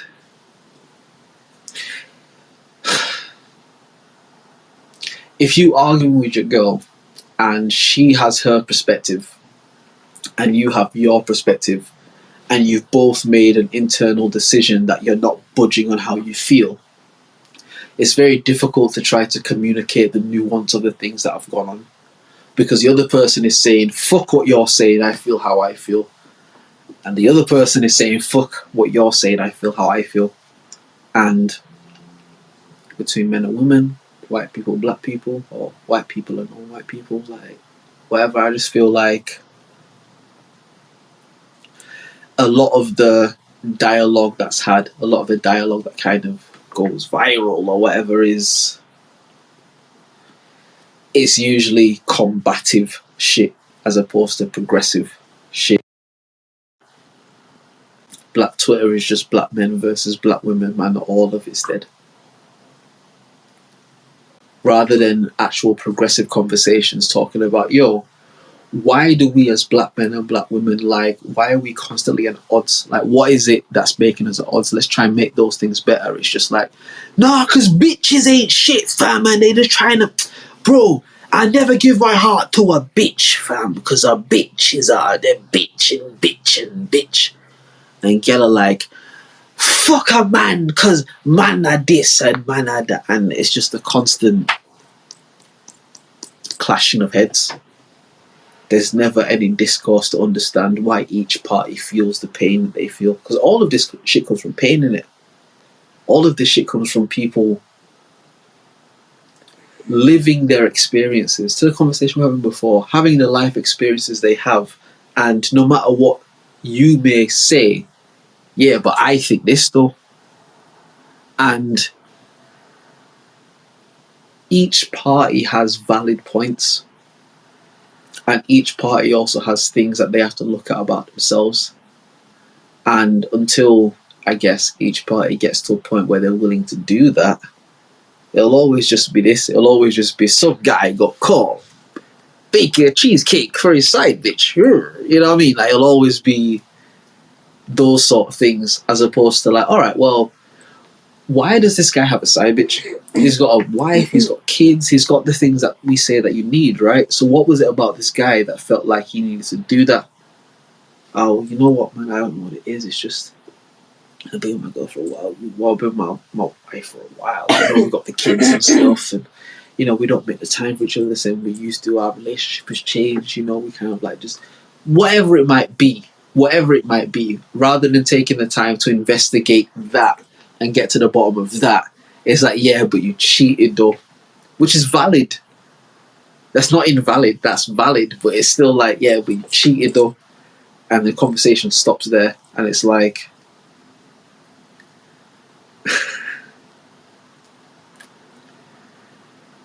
can you make a point that is completely opposite to the other point that you're making, but both points work together? Can that happen? That one oxymoron is. Yeah, in the sense of, a lot of times when men cheat, not all the time, but a lot of times, it doesn't have anything directly to do with necessarily the woman that's in their life. But at the exact same time, if a man cheats, this sounds so terrible, there is a level of accountability that the woman has. That sounds terrible, innit? That sounds fucked up, innit? Awesome. That sounds fucked up, innit? Alright, so let me try to explain. And if you disagree, then cool. So, and this isn't to say that the man doesn't have accountability, because I know it can sound like that. But, and also, understand, we're on a pod. I'm having a conversation with you in it. So, I'm not necessarily speaking from my perspective. I'm just talking, innit? For a lot of men, can't speak for all men, but for a lot of men, usually you'll go through life, whatever, and there'll be a woman that you genuinely you love this woman, you care about this woman kind of beyond just the superficial things. But within that, there is a capacity to just want to do fuck shit, which isn't right, because that comes from a place of ego and insecurity and trying to fill a void. So I don't want to say that that's acceptable, because that's not acceptable, but I'm just trying to speak from a male perspective. And a lot of times the need to try to appease that insecurity isn't a reflection on the household that you're in. Because I'll tell you this, even being in sixth form in high school and shit, there was this idea that your wifey can't give you head, because head is a dirty thing. Head is a nasty thing. And your wifey, who's your queen, she can't do that because she's the queen. But some nasty bitch can do that, but your wifey can't do that. I'm not saying that's right. I'm just saying that was a thing at a point. And where that comes from is a place where this is a woman in my life. This is the woman in my life. I love this woman. I exalt this woman. I put her on a pedestal. But because I exalt her so much, I understand that as a man, there are certain inclinations that I have that are very nasty, sort of shit. But because I have such a high regard and respect for this woman, I don't want to have her do these things, because those are nasty things. That's conditioning, innit? That is the mindset that separates a side bitch from a main bitch. I'm not saying it's right. I'm trying to give you an insight. That's the mindset that separates it, where in a weird way, a guy will put their wife on a certain pedestal, all of the dirty, nasty shit that I'm weirdly ashamed of, but I weirdly like. I don't want my queen to be exposed to that because she's my queen. I'd rather sneak off and get all of that dirty, nasty shit out of the way so I can be the best version of myself for my queen. I'm not saying that's right. I'm just giving you a perspective. And what happens a lot of times is, because men, a lot of men, not all men, are conditioned to not be emotionally vulnerable or open themselves up, or things like that. It's always a defensive thing. Usually with men, there's always kind of a defense, because of that, in contemporary society, this is not really a conversation that you can have with your girl when you say, yo, I tell you the truth, I love you so much that I don't want to do certain nasty shit with you that I kind of like that's nasty. A lot of people won't have that conversation. Because if they have that conversation, what they'll realize is that the girl that loves you, that says, listen, I want to do all that nasty shit with you, bro. Bro, bring me in, fam. Yo, I'm your queen and shit, but yeah, fam, I want to do all that nasty shit with you, bro. That's where a lot of people fall short, because they live so behind their ego and their facade that they automatically assume, because of how girls are, quote unquote, you tell your girl that, she's just going to leave you with it. And because of conditioning, a lot of girls will just do that because conditioning, right? this is why I said to you from before, like, I'm not a good liar, and because of that, I try to always just be honest about where I am, sort of thing. It's like the reason I believe, not the reason, but a reason along a multitude of reasons why I believe, say, our relationship has been able to continue to blossom and grow is because not solely, but just as a part of my willingness to be open with you about my insecurities and my shortcomings. Because hypothetically, imagine if that wasn't something that I did and we went through certain things that we went through. It'd be different, right?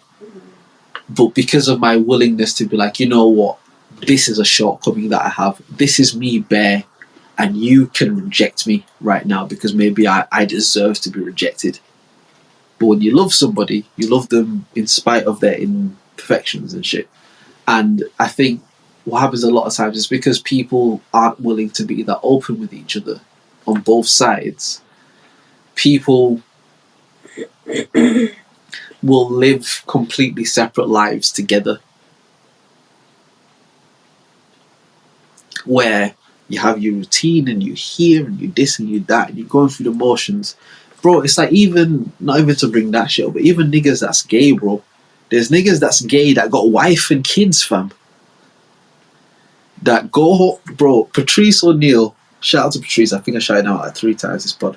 Patrice O'Neill told a story one time about him.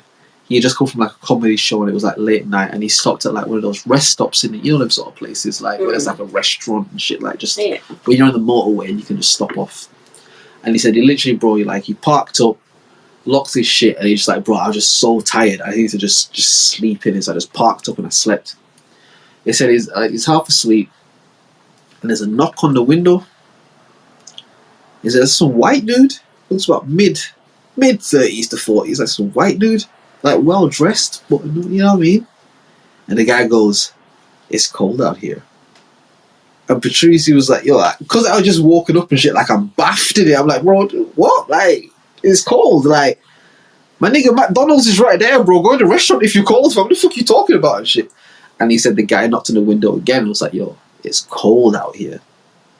And then tried to open the door, but he locked his door in it. And Patrice was saying like, yo, bro, if you cold, man, because he said it was snowing as well. He said it like snowing and shit. He's like, bro, if you cold, go in the restaurant, bro. I don't know what to tell you. And he said the guy then, the way he described it is like, say he's facing the door handle. He said the guy did a complete 180, fam. He completely turned the opposite direction and walked towards a Subaru Outback. So you know, like the Subarus that got like the fat batty on the back, like the family ones and shit, that had a Christmas tree on top, and there were presents in the back of the shit. And he said like, when I saw that, like my adrenaline kicked in, and he was like, motherfucker, this was some gay nigga who was trying to fuck some random black dude at a park stop before he went home to his fucking family, bro. He was gonna suck some random black dude off and go home to his wife and kids, bro. Like, and I say that to say that there are men who choose to live so behind the facade of being a man that they're willing to do that, fam. They're willing to find weird ways in their job and shit to fucking stop off at places. Like, oh, I'm just gonna get the Christmas tree and the presents for the kids and fuck a random black dude because that's their inclination, and then go home to their wife and kids, bro. There are men that are willing to do that. And what I'm saying is, I think if a lot of these things were approached with more love and more understanding, a lot of this shit would be a lot less complicated than it is. But I think because of the way we're conditioned to view relationships, the way we're conditioned to have certain expectations, like we're conditioned to always have this kind of conflict. You know what I mean? And there are people in the world that have like figured it out. There are people that swing. There are people that have quote unquote open religion, and some of it works and some of it doesn't. Do you get what I mean? But I think the ultimate thing is just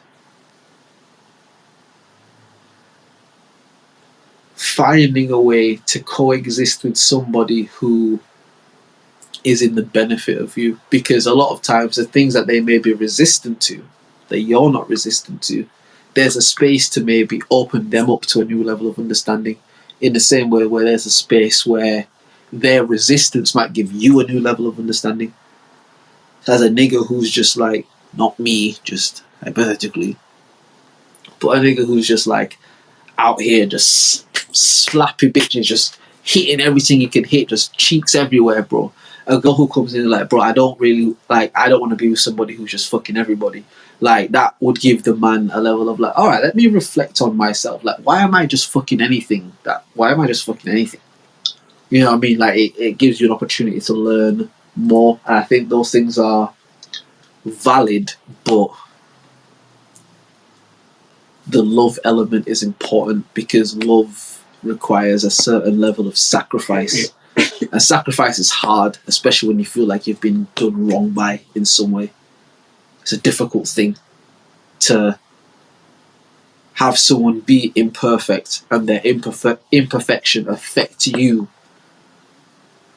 and you try to be compassionate in that. Like, it's not easy, you know what I mean? And I think it just takes a willingness to communicate,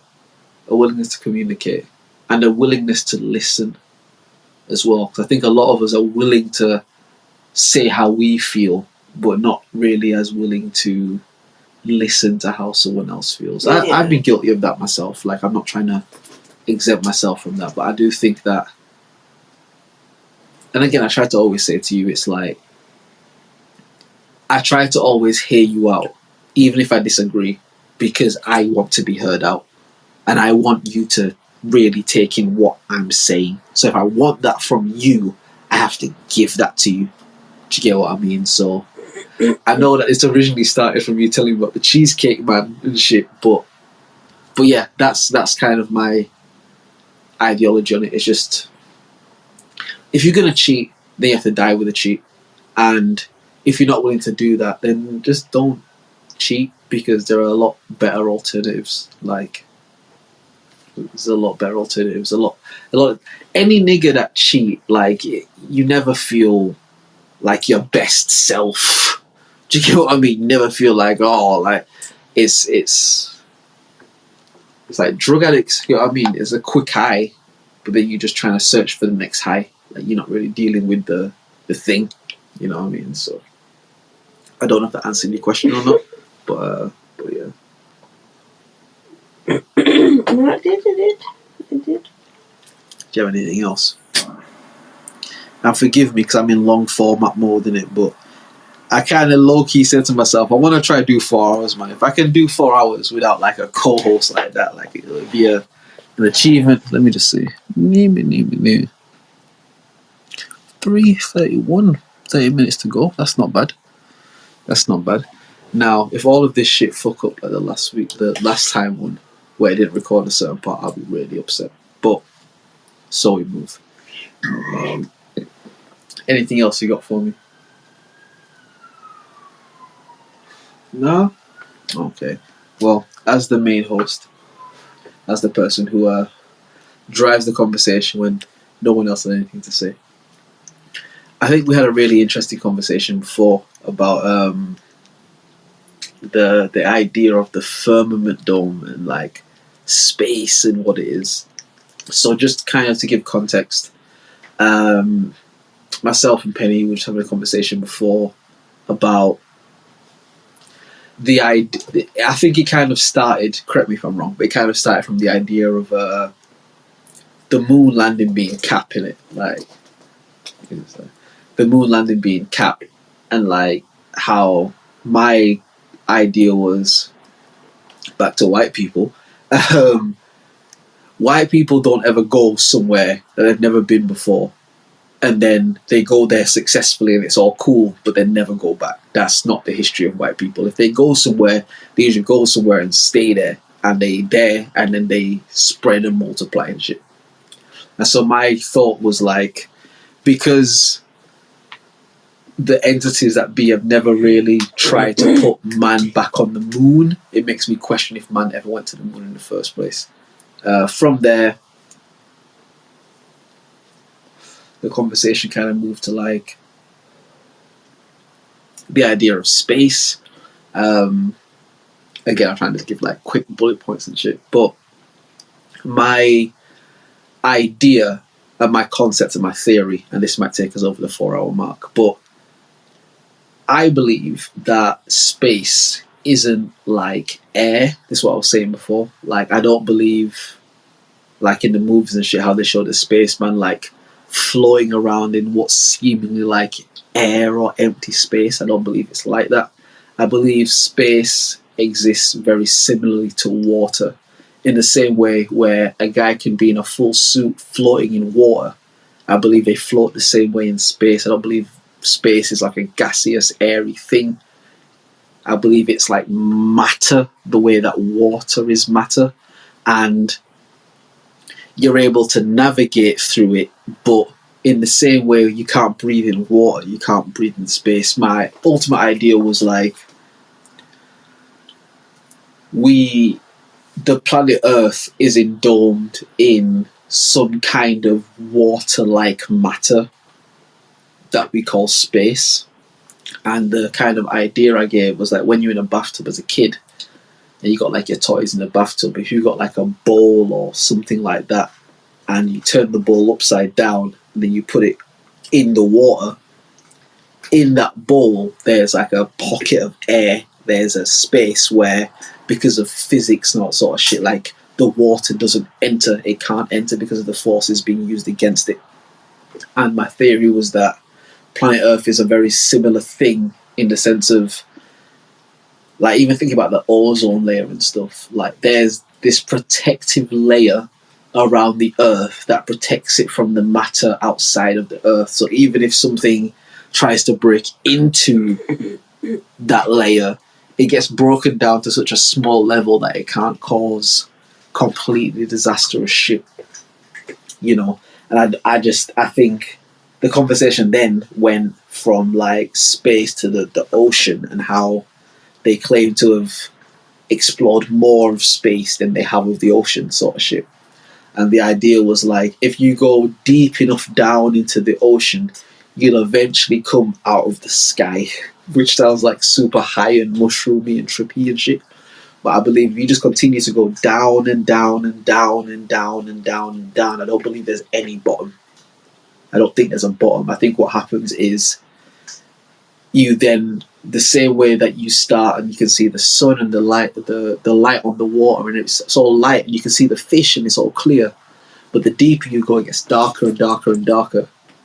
I think eventually you come back out to a light that puts you through the sky and you falling through the clouds, in the same way that if you go high enough and high enough and high enough, you'll break through the deep depths and you'll eventually come up through the water. Like, I think it's a one-way sort of thing. And the conversation then went from kind of what happens when you die.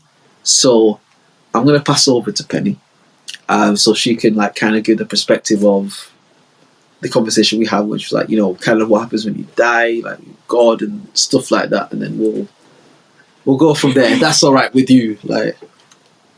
Yeah, so I think that when we leave this earth, we almost get like our spirits, our souls, whatever you want to call it, gets like a one-to-one time with God, and whatever hurt and trauma we've had to go through in this life, God will almost take the time to heal us from that, like individually, to allow our souls to heal from whatever it is that we've had to go through in this life, in order to not get to the next life, but to be ready for the next life. And I feel like, again, God will take that individual time with you, to sit down with you and like try and heal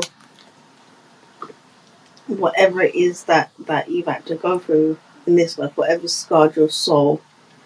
I feel like, yeah, God will take that time to do that, so you're ready to go into your next life as pure as possible and as undamaged as possible. Yeah. And I feel like if you've done a good enough life, then, you know, your spirit and your soul will just go back with God, and then that's the end. That's the end goal. That's the soul goal right there, is to, you know, get back one with God. I feel like if you've done what you're supposed to, you've done good in this life, then you will. But if you haven't done what you needed to do, or, you know, you haven't been the greatest person in the life that you've had, then that's when you get put back to try and rectify that in any way that you can.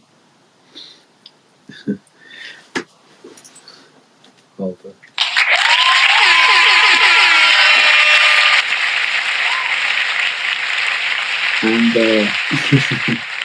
what's great about Penny is that from the point of us having this conversation, because obviously we had this before we started recording the pod and stuff, like, she's taken a lot of the points that I've made and then found a way to weave them into like her point, which is like really great, you know what I mean? Which is really great. But that was essentially the point that that Penny had raised and stuff, and because I think in principle I kind of agreed with that premise. I think the main point that I disagreed with was the personification of the experience. And I think I was sort of saying how I think that experience of enlightenment, that experience of what we would call having that one-on-one with God, I don't believe it happens in a personified way, the way that it would happen for us as people, where as a human entity, as a person, you love to be able to go and sit with God and ask God all the questions that you've got, and then God to give you the actual answers and shit. Like, I think that's like a human thought. And I think that when your soul, your spirit leaves your physical being, you're connected back to the source that has all of those answers. But in having all of those answers, you understand that all of the trivial things that we wanted to get answers about don't actually matter. Meaning, like, if one of your questions hypothetically was, what happened to Madeleine McCann? Like, you would get up there and then you would get the knowledge of it. But in getting the knowledge of it, as well as the knowledge of everything else, you'd be like, that doesn't even really matter. Because if you zoom out from Earth, there's all this other shit going on. Like, in the space of what we call 1,000 years is like a blink to the universe. And it's all like, when you get all of the knowledge of everything that's connecting back to God, to me, it's like you realize that all of this shit on Earth, bro, Kendrick Lamar said in his album, bro, what happens on Earth stays on Earth, fam. Like, what happens in Vegas stays in Vegas. Like, what happens on Earth stays on Earth. When you ascend past Earth, it doesn't matter. Because it's all just matter. That's a bar, come on. That's a bar, isn't it? But, like, I believe that in all of the knowledge that we want to get in our human form, we acquire the knowledge of the whole of existence, which is the thing that we call God. And in that, there's a full understanding of none of the shit that we thought matters. You know what I mean? And I think once you get to that level of complete enlightenment, a complete thing, I believe that's the point where you either stay within that entity or you're born again as a newborn baby into planet Earth. Because I believe that there are a lot of people who get that enlightenment and shit, and maybe at the end of their path, it's like the Assassin's Creed game that I played. That's about like Odin's journey and stuff, and the whole thing of it is like you have to do. All right, so just for context, Assassin's Creed Odyssey, is it? Is it Odyssey? Valhalla. It's Valhalla. Like, there's a section of it where you're the main Assassin's Creed character in kind of like the world and stuff, but there's like this kind of potion that you can drink, which, I mean, if you think about it, really it's lean, but we'll leave it alone. But there's a potion that you can drink, and it takes you into like the world of the gods. So in the Viking mythology, you've got like Thor and Odin and Loki and all those guys you see in the Marvel shit. That's all from like Viking and Norse mythology in it. And like the concept of that version of the game is like you're Odin, but you're still the character in the real world, but like your spirit is Odin's spirit. So in the next world, you're Odin. Do you get what I mean? And you basically have to go through the 5 levels of what we would call hell. You have to go through the 5 levels of hell and defeat hell. And the last person you have to beat is literally a Norse goddess called Hel, Hel. And you have to defeat hell in order to thing. But the fucked up thing about it is when you defeat hell, do you know what happens, bro? Benny. You know what happens? Start again. Just go right back to the beginning. And as you're going on this journey, because the game makes it where if you die in a certain bit, there's nothing you can do to help but dying. Even if you try to like quit the game and restart it, like you have to power up as you continue to go through it, because there are more things that you get as you continue to go through it. So the first time you're going to die, there's nothing you can do to stop it. You're going to die. You're going to fight something that's stronger than you. It's going to kill you, and you're going to die. But then you start again. But because from what you were saying about the past experiences and the thing that's marked your soul, because of the journey that you did, as far as you got, when you start again, there are little things you can pick up. It's like, yo, in the last life run that you did, you got this and this, so you got the option to pick this back up when you start. So you can start the game with certain weapon power-ups, or start the game with certain skill power-ups, or like, you know what I mean, certain shit. So as you go through it again, you've got powers that you got right at the end of your last shit, but you got them from the beginning. So when you're fighting the first bad guys you fought before, you can hit them with the lightning shit, like, you know what I mean? And the whole concept of it is the only way to beat the game is to die in the game. But when you die in the game, you're able to take things from your last run in the game. I've said for a while that I believe that this thing that we live in, whether you call it Earth, whether you call it life, whether you call it hell, whatever, I feel like the GTA guys did a really good job at simulating what this thing is. And if you walk around day to day, you see a lot of people just walking, going about their business. You don't know what they're doing. They got their clothes on, and you go by them, they might say something that you hear, and if you then interact with them or fuck with them, they might want to fight you, they might run away, whatever. Like, there's a lot of non-playable characters in life in it. There's a lot of NPCs. And I think that in this game of life, and Tupac said it so eloquently, I may not be the change in the world, but I could be the spark that ignites the change. The idea isn't about... I don't know how I got onto this part, but it's fine. The idea isn't about, like, you're the guy and you're the one that's going to do it, because usually the person that is thrust upon have a lot more bullshit going on in their life. So you look back in history, Jesus, Malcolm, Martin, fucking the gurus, fucking the prophet, like whatever you want to say in it, a lot of those people where when you look back in history, we say they were the guy, they had a lot more fuck shit going on in their life that they had to deal with rather than just being the guy, you know. And I think the idea of it is that if you're blessed enough in a life to live good and live well and have people that you love that love you, and you uplift each other and you just try and make things better, then the change that you make is only going to be able to be the change that you make. But in the same way, if you come up in some fuck shit, the change that you make is only going to be able to be the change that you make. And I think the whole idea is, I think we run this game a lot of times, like the Odin run. I think that the same way when you're playing the game and you're like, yo, how does Odin not remember that he did this shit already?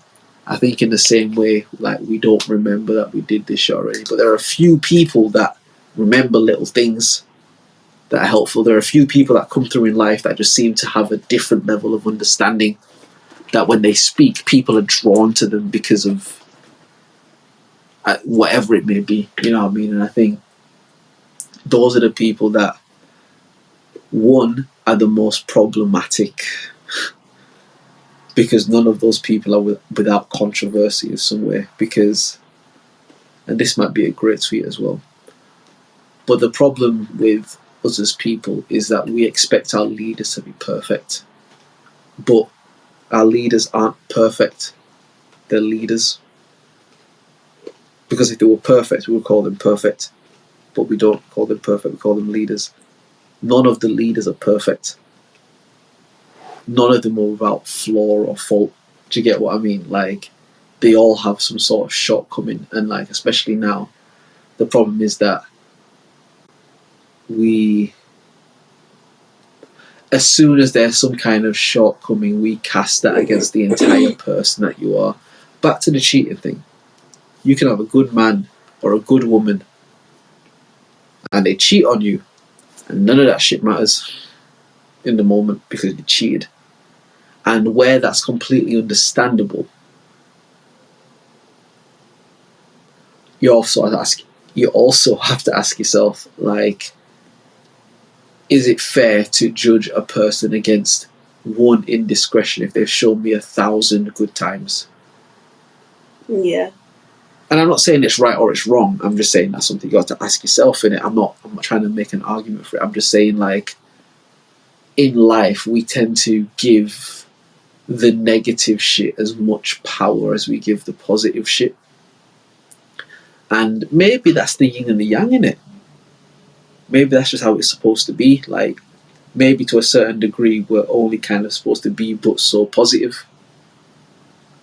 Because when you're too positive and you're doing too much positive shit, they're going to kill you. You know what I mean? Like, they're going to blow your head off in broad daylight, and it's, you know what I mean? Like, maybe that's what it's supposed to be, but I think in the positive and the negative, I think there's definitely a space for men and women, for black people and white people and non-black people, black people and non-black people. Like, there's definitely a space in that positive and negative to try and meet one another, but the conditioning we live under makes it so that we never try to meet one another, because ultimately they're wrong and I'm right. And fuck them because they ops, and you know what I mean? That's kind of what it is, I guess. I know that you had like an original question that you asked me, but one, I want to get to the 4-hour mark, which we 8 minutes away from. I'm going to give a round of applause for him, because I'll tell you the truth.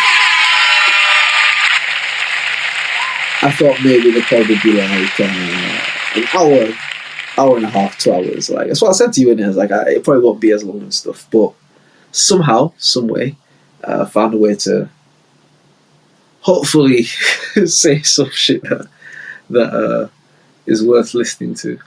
And yeah, again, I want to give obviously a big shout out to my guy Will.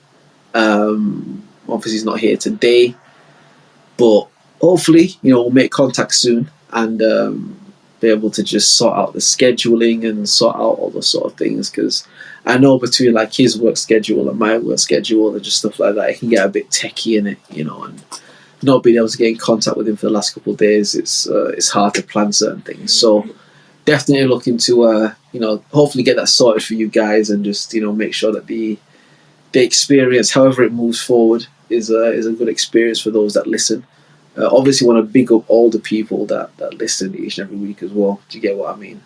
I definitely feel like since the scheduling has been moved around sporadically, I definitely feel like there's a lot less people listening on the stereo app. But that's okay, you know what I mean? Because I also see that people listen on the YouTube and stuff, you know what I mean? I said before, obviously, we trying to get the YouTube stuff sorted out. hopefully at some point we can even move into the TikTok stuff and start to get some of these clips up there and shit. But you know, we move forward. We try and do what we can do. Again, you see the YouTube thing on the stereo app if you're listening on stereo right now.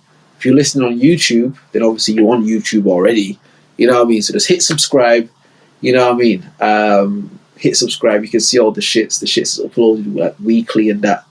You know what I mean? Again, it's a bit sporadic sometimes, but you know what I mean? We try to keep it consistent. And yeah, just continue to fuck with the shit, man. I think for anyone who's taken the time to listen to these shits, whether they listen in real time, whether you listen in the future, whatever, I think that one thing you'll definitely see is an influctuation of real life events that affect the podcast, you know, from what I keep referring to as the blackification of the podcast to the different days the podcast is done on to the upload times. Like, there's definitely a fluctuation, and anyone who's taken the time to, I guess, listen through, big up, man, and just know that I myself am definitely looking to keep this going in whatever format it goes in. I'm always trying to big up my people then. You know what I mean? Again, I have to say a big, massive shout out to Will. We can give my guy air. You know what I mean? It's always massive love to Will. You know what I mean? We're gonna sort out the scheduling to try and make sure this shit is straight. To Homeboy, that I've been referring to as Homeboy throughout the whole thing. Get your life together, bro. Like, it's really just as simple as that, isn't it? Like, you can't be around niggas that's in your corner and be moving the way that you're moving, and like, get your shit together. And if you don't get your shit together, man, like, you have to just bear the consequences that come with that. At the end of the day, it's not a mad thing, it's not a beef thing. It's just, you don't want to be that guy in it. Like, nobody wants to be that guy, so just don't be that guy. It's really as simple as that. I don't think I have too much more, to be fair, but there's like 3.5 minutes to the 4-hour mark, and I want to make it to the 4-hour mark so I can keep pontificating about like nothing. Or you can like drop some bars for the minute. I was putting a beat for you, you just rap. No, I'm so good. I'm so good. Do you want to tell people about just recent things in your life? You like, you know, new opportunities, you know, new thing. Do you not want to tell people about that? Is there anything you want to say? Like, Starting a new job on Monday.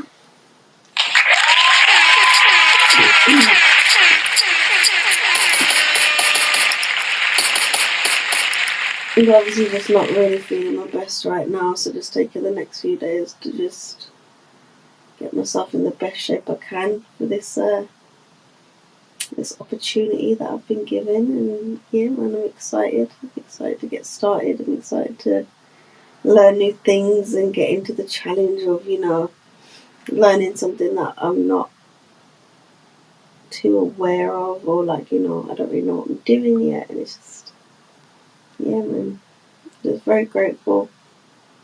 Very, very, very grateful. love that for you.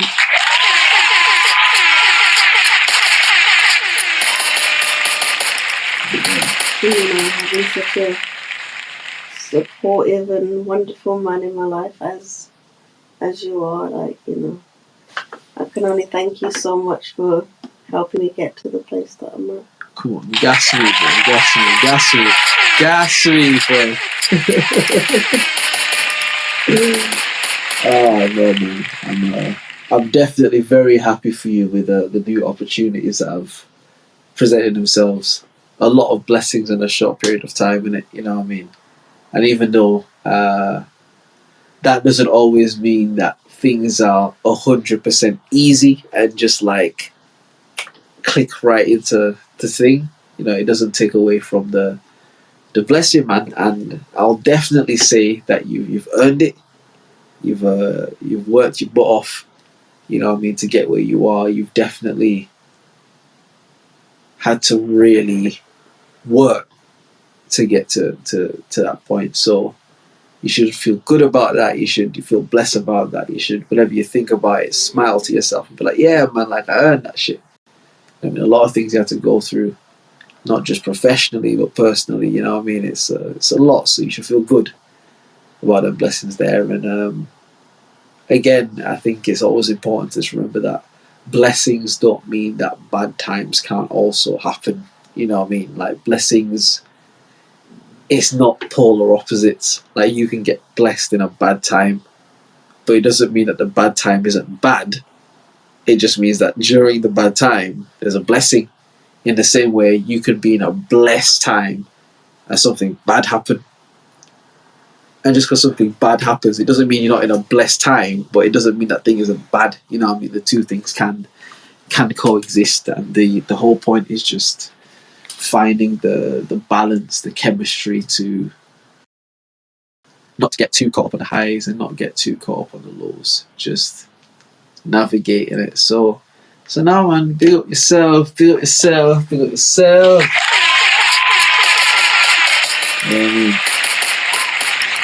mean, I think we did it. I think, yeah, 4. Jesus Christ. I mean, again, like, I'm not gonna lie, I'm gonna give myself air horns and stuff because, you know, narcissism, whatever, but narcissism. But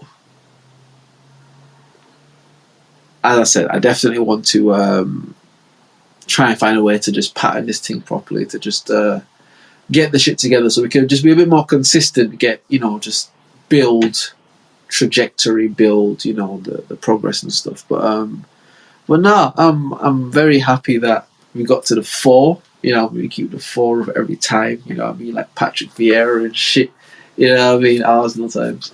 But yeah, you know, just thank you to everybody that takes the time to listen. This has been the OnlyMans podcast that's featured a woman. You know what I mean? Like OnlyMans with a woman. But episode 80. Stay tuned. Subscribe to the YouTube page. You know what I mean? Anything you want to say, Penny? No. Yeah, man. No worries. Hope everyone stays well, stays blessed, stays happy, stays warm. Yeah, man. Look after yourself. Look after your people in these times. Crisis of living times. You know what I mean? Just draw close to your people. Them. Tell somebody that you love them. You know what I mean? Make that kind of effort every day. To every day, just tell somebody that you love them. To just spread that out into the world. And as many people you can do that to, the better. You know what I mean? Subscribe to the YouTube page. I said that bare times. But yeah, man. The OnlyMans podcast, episode 8. Yeah, we out, man. We out.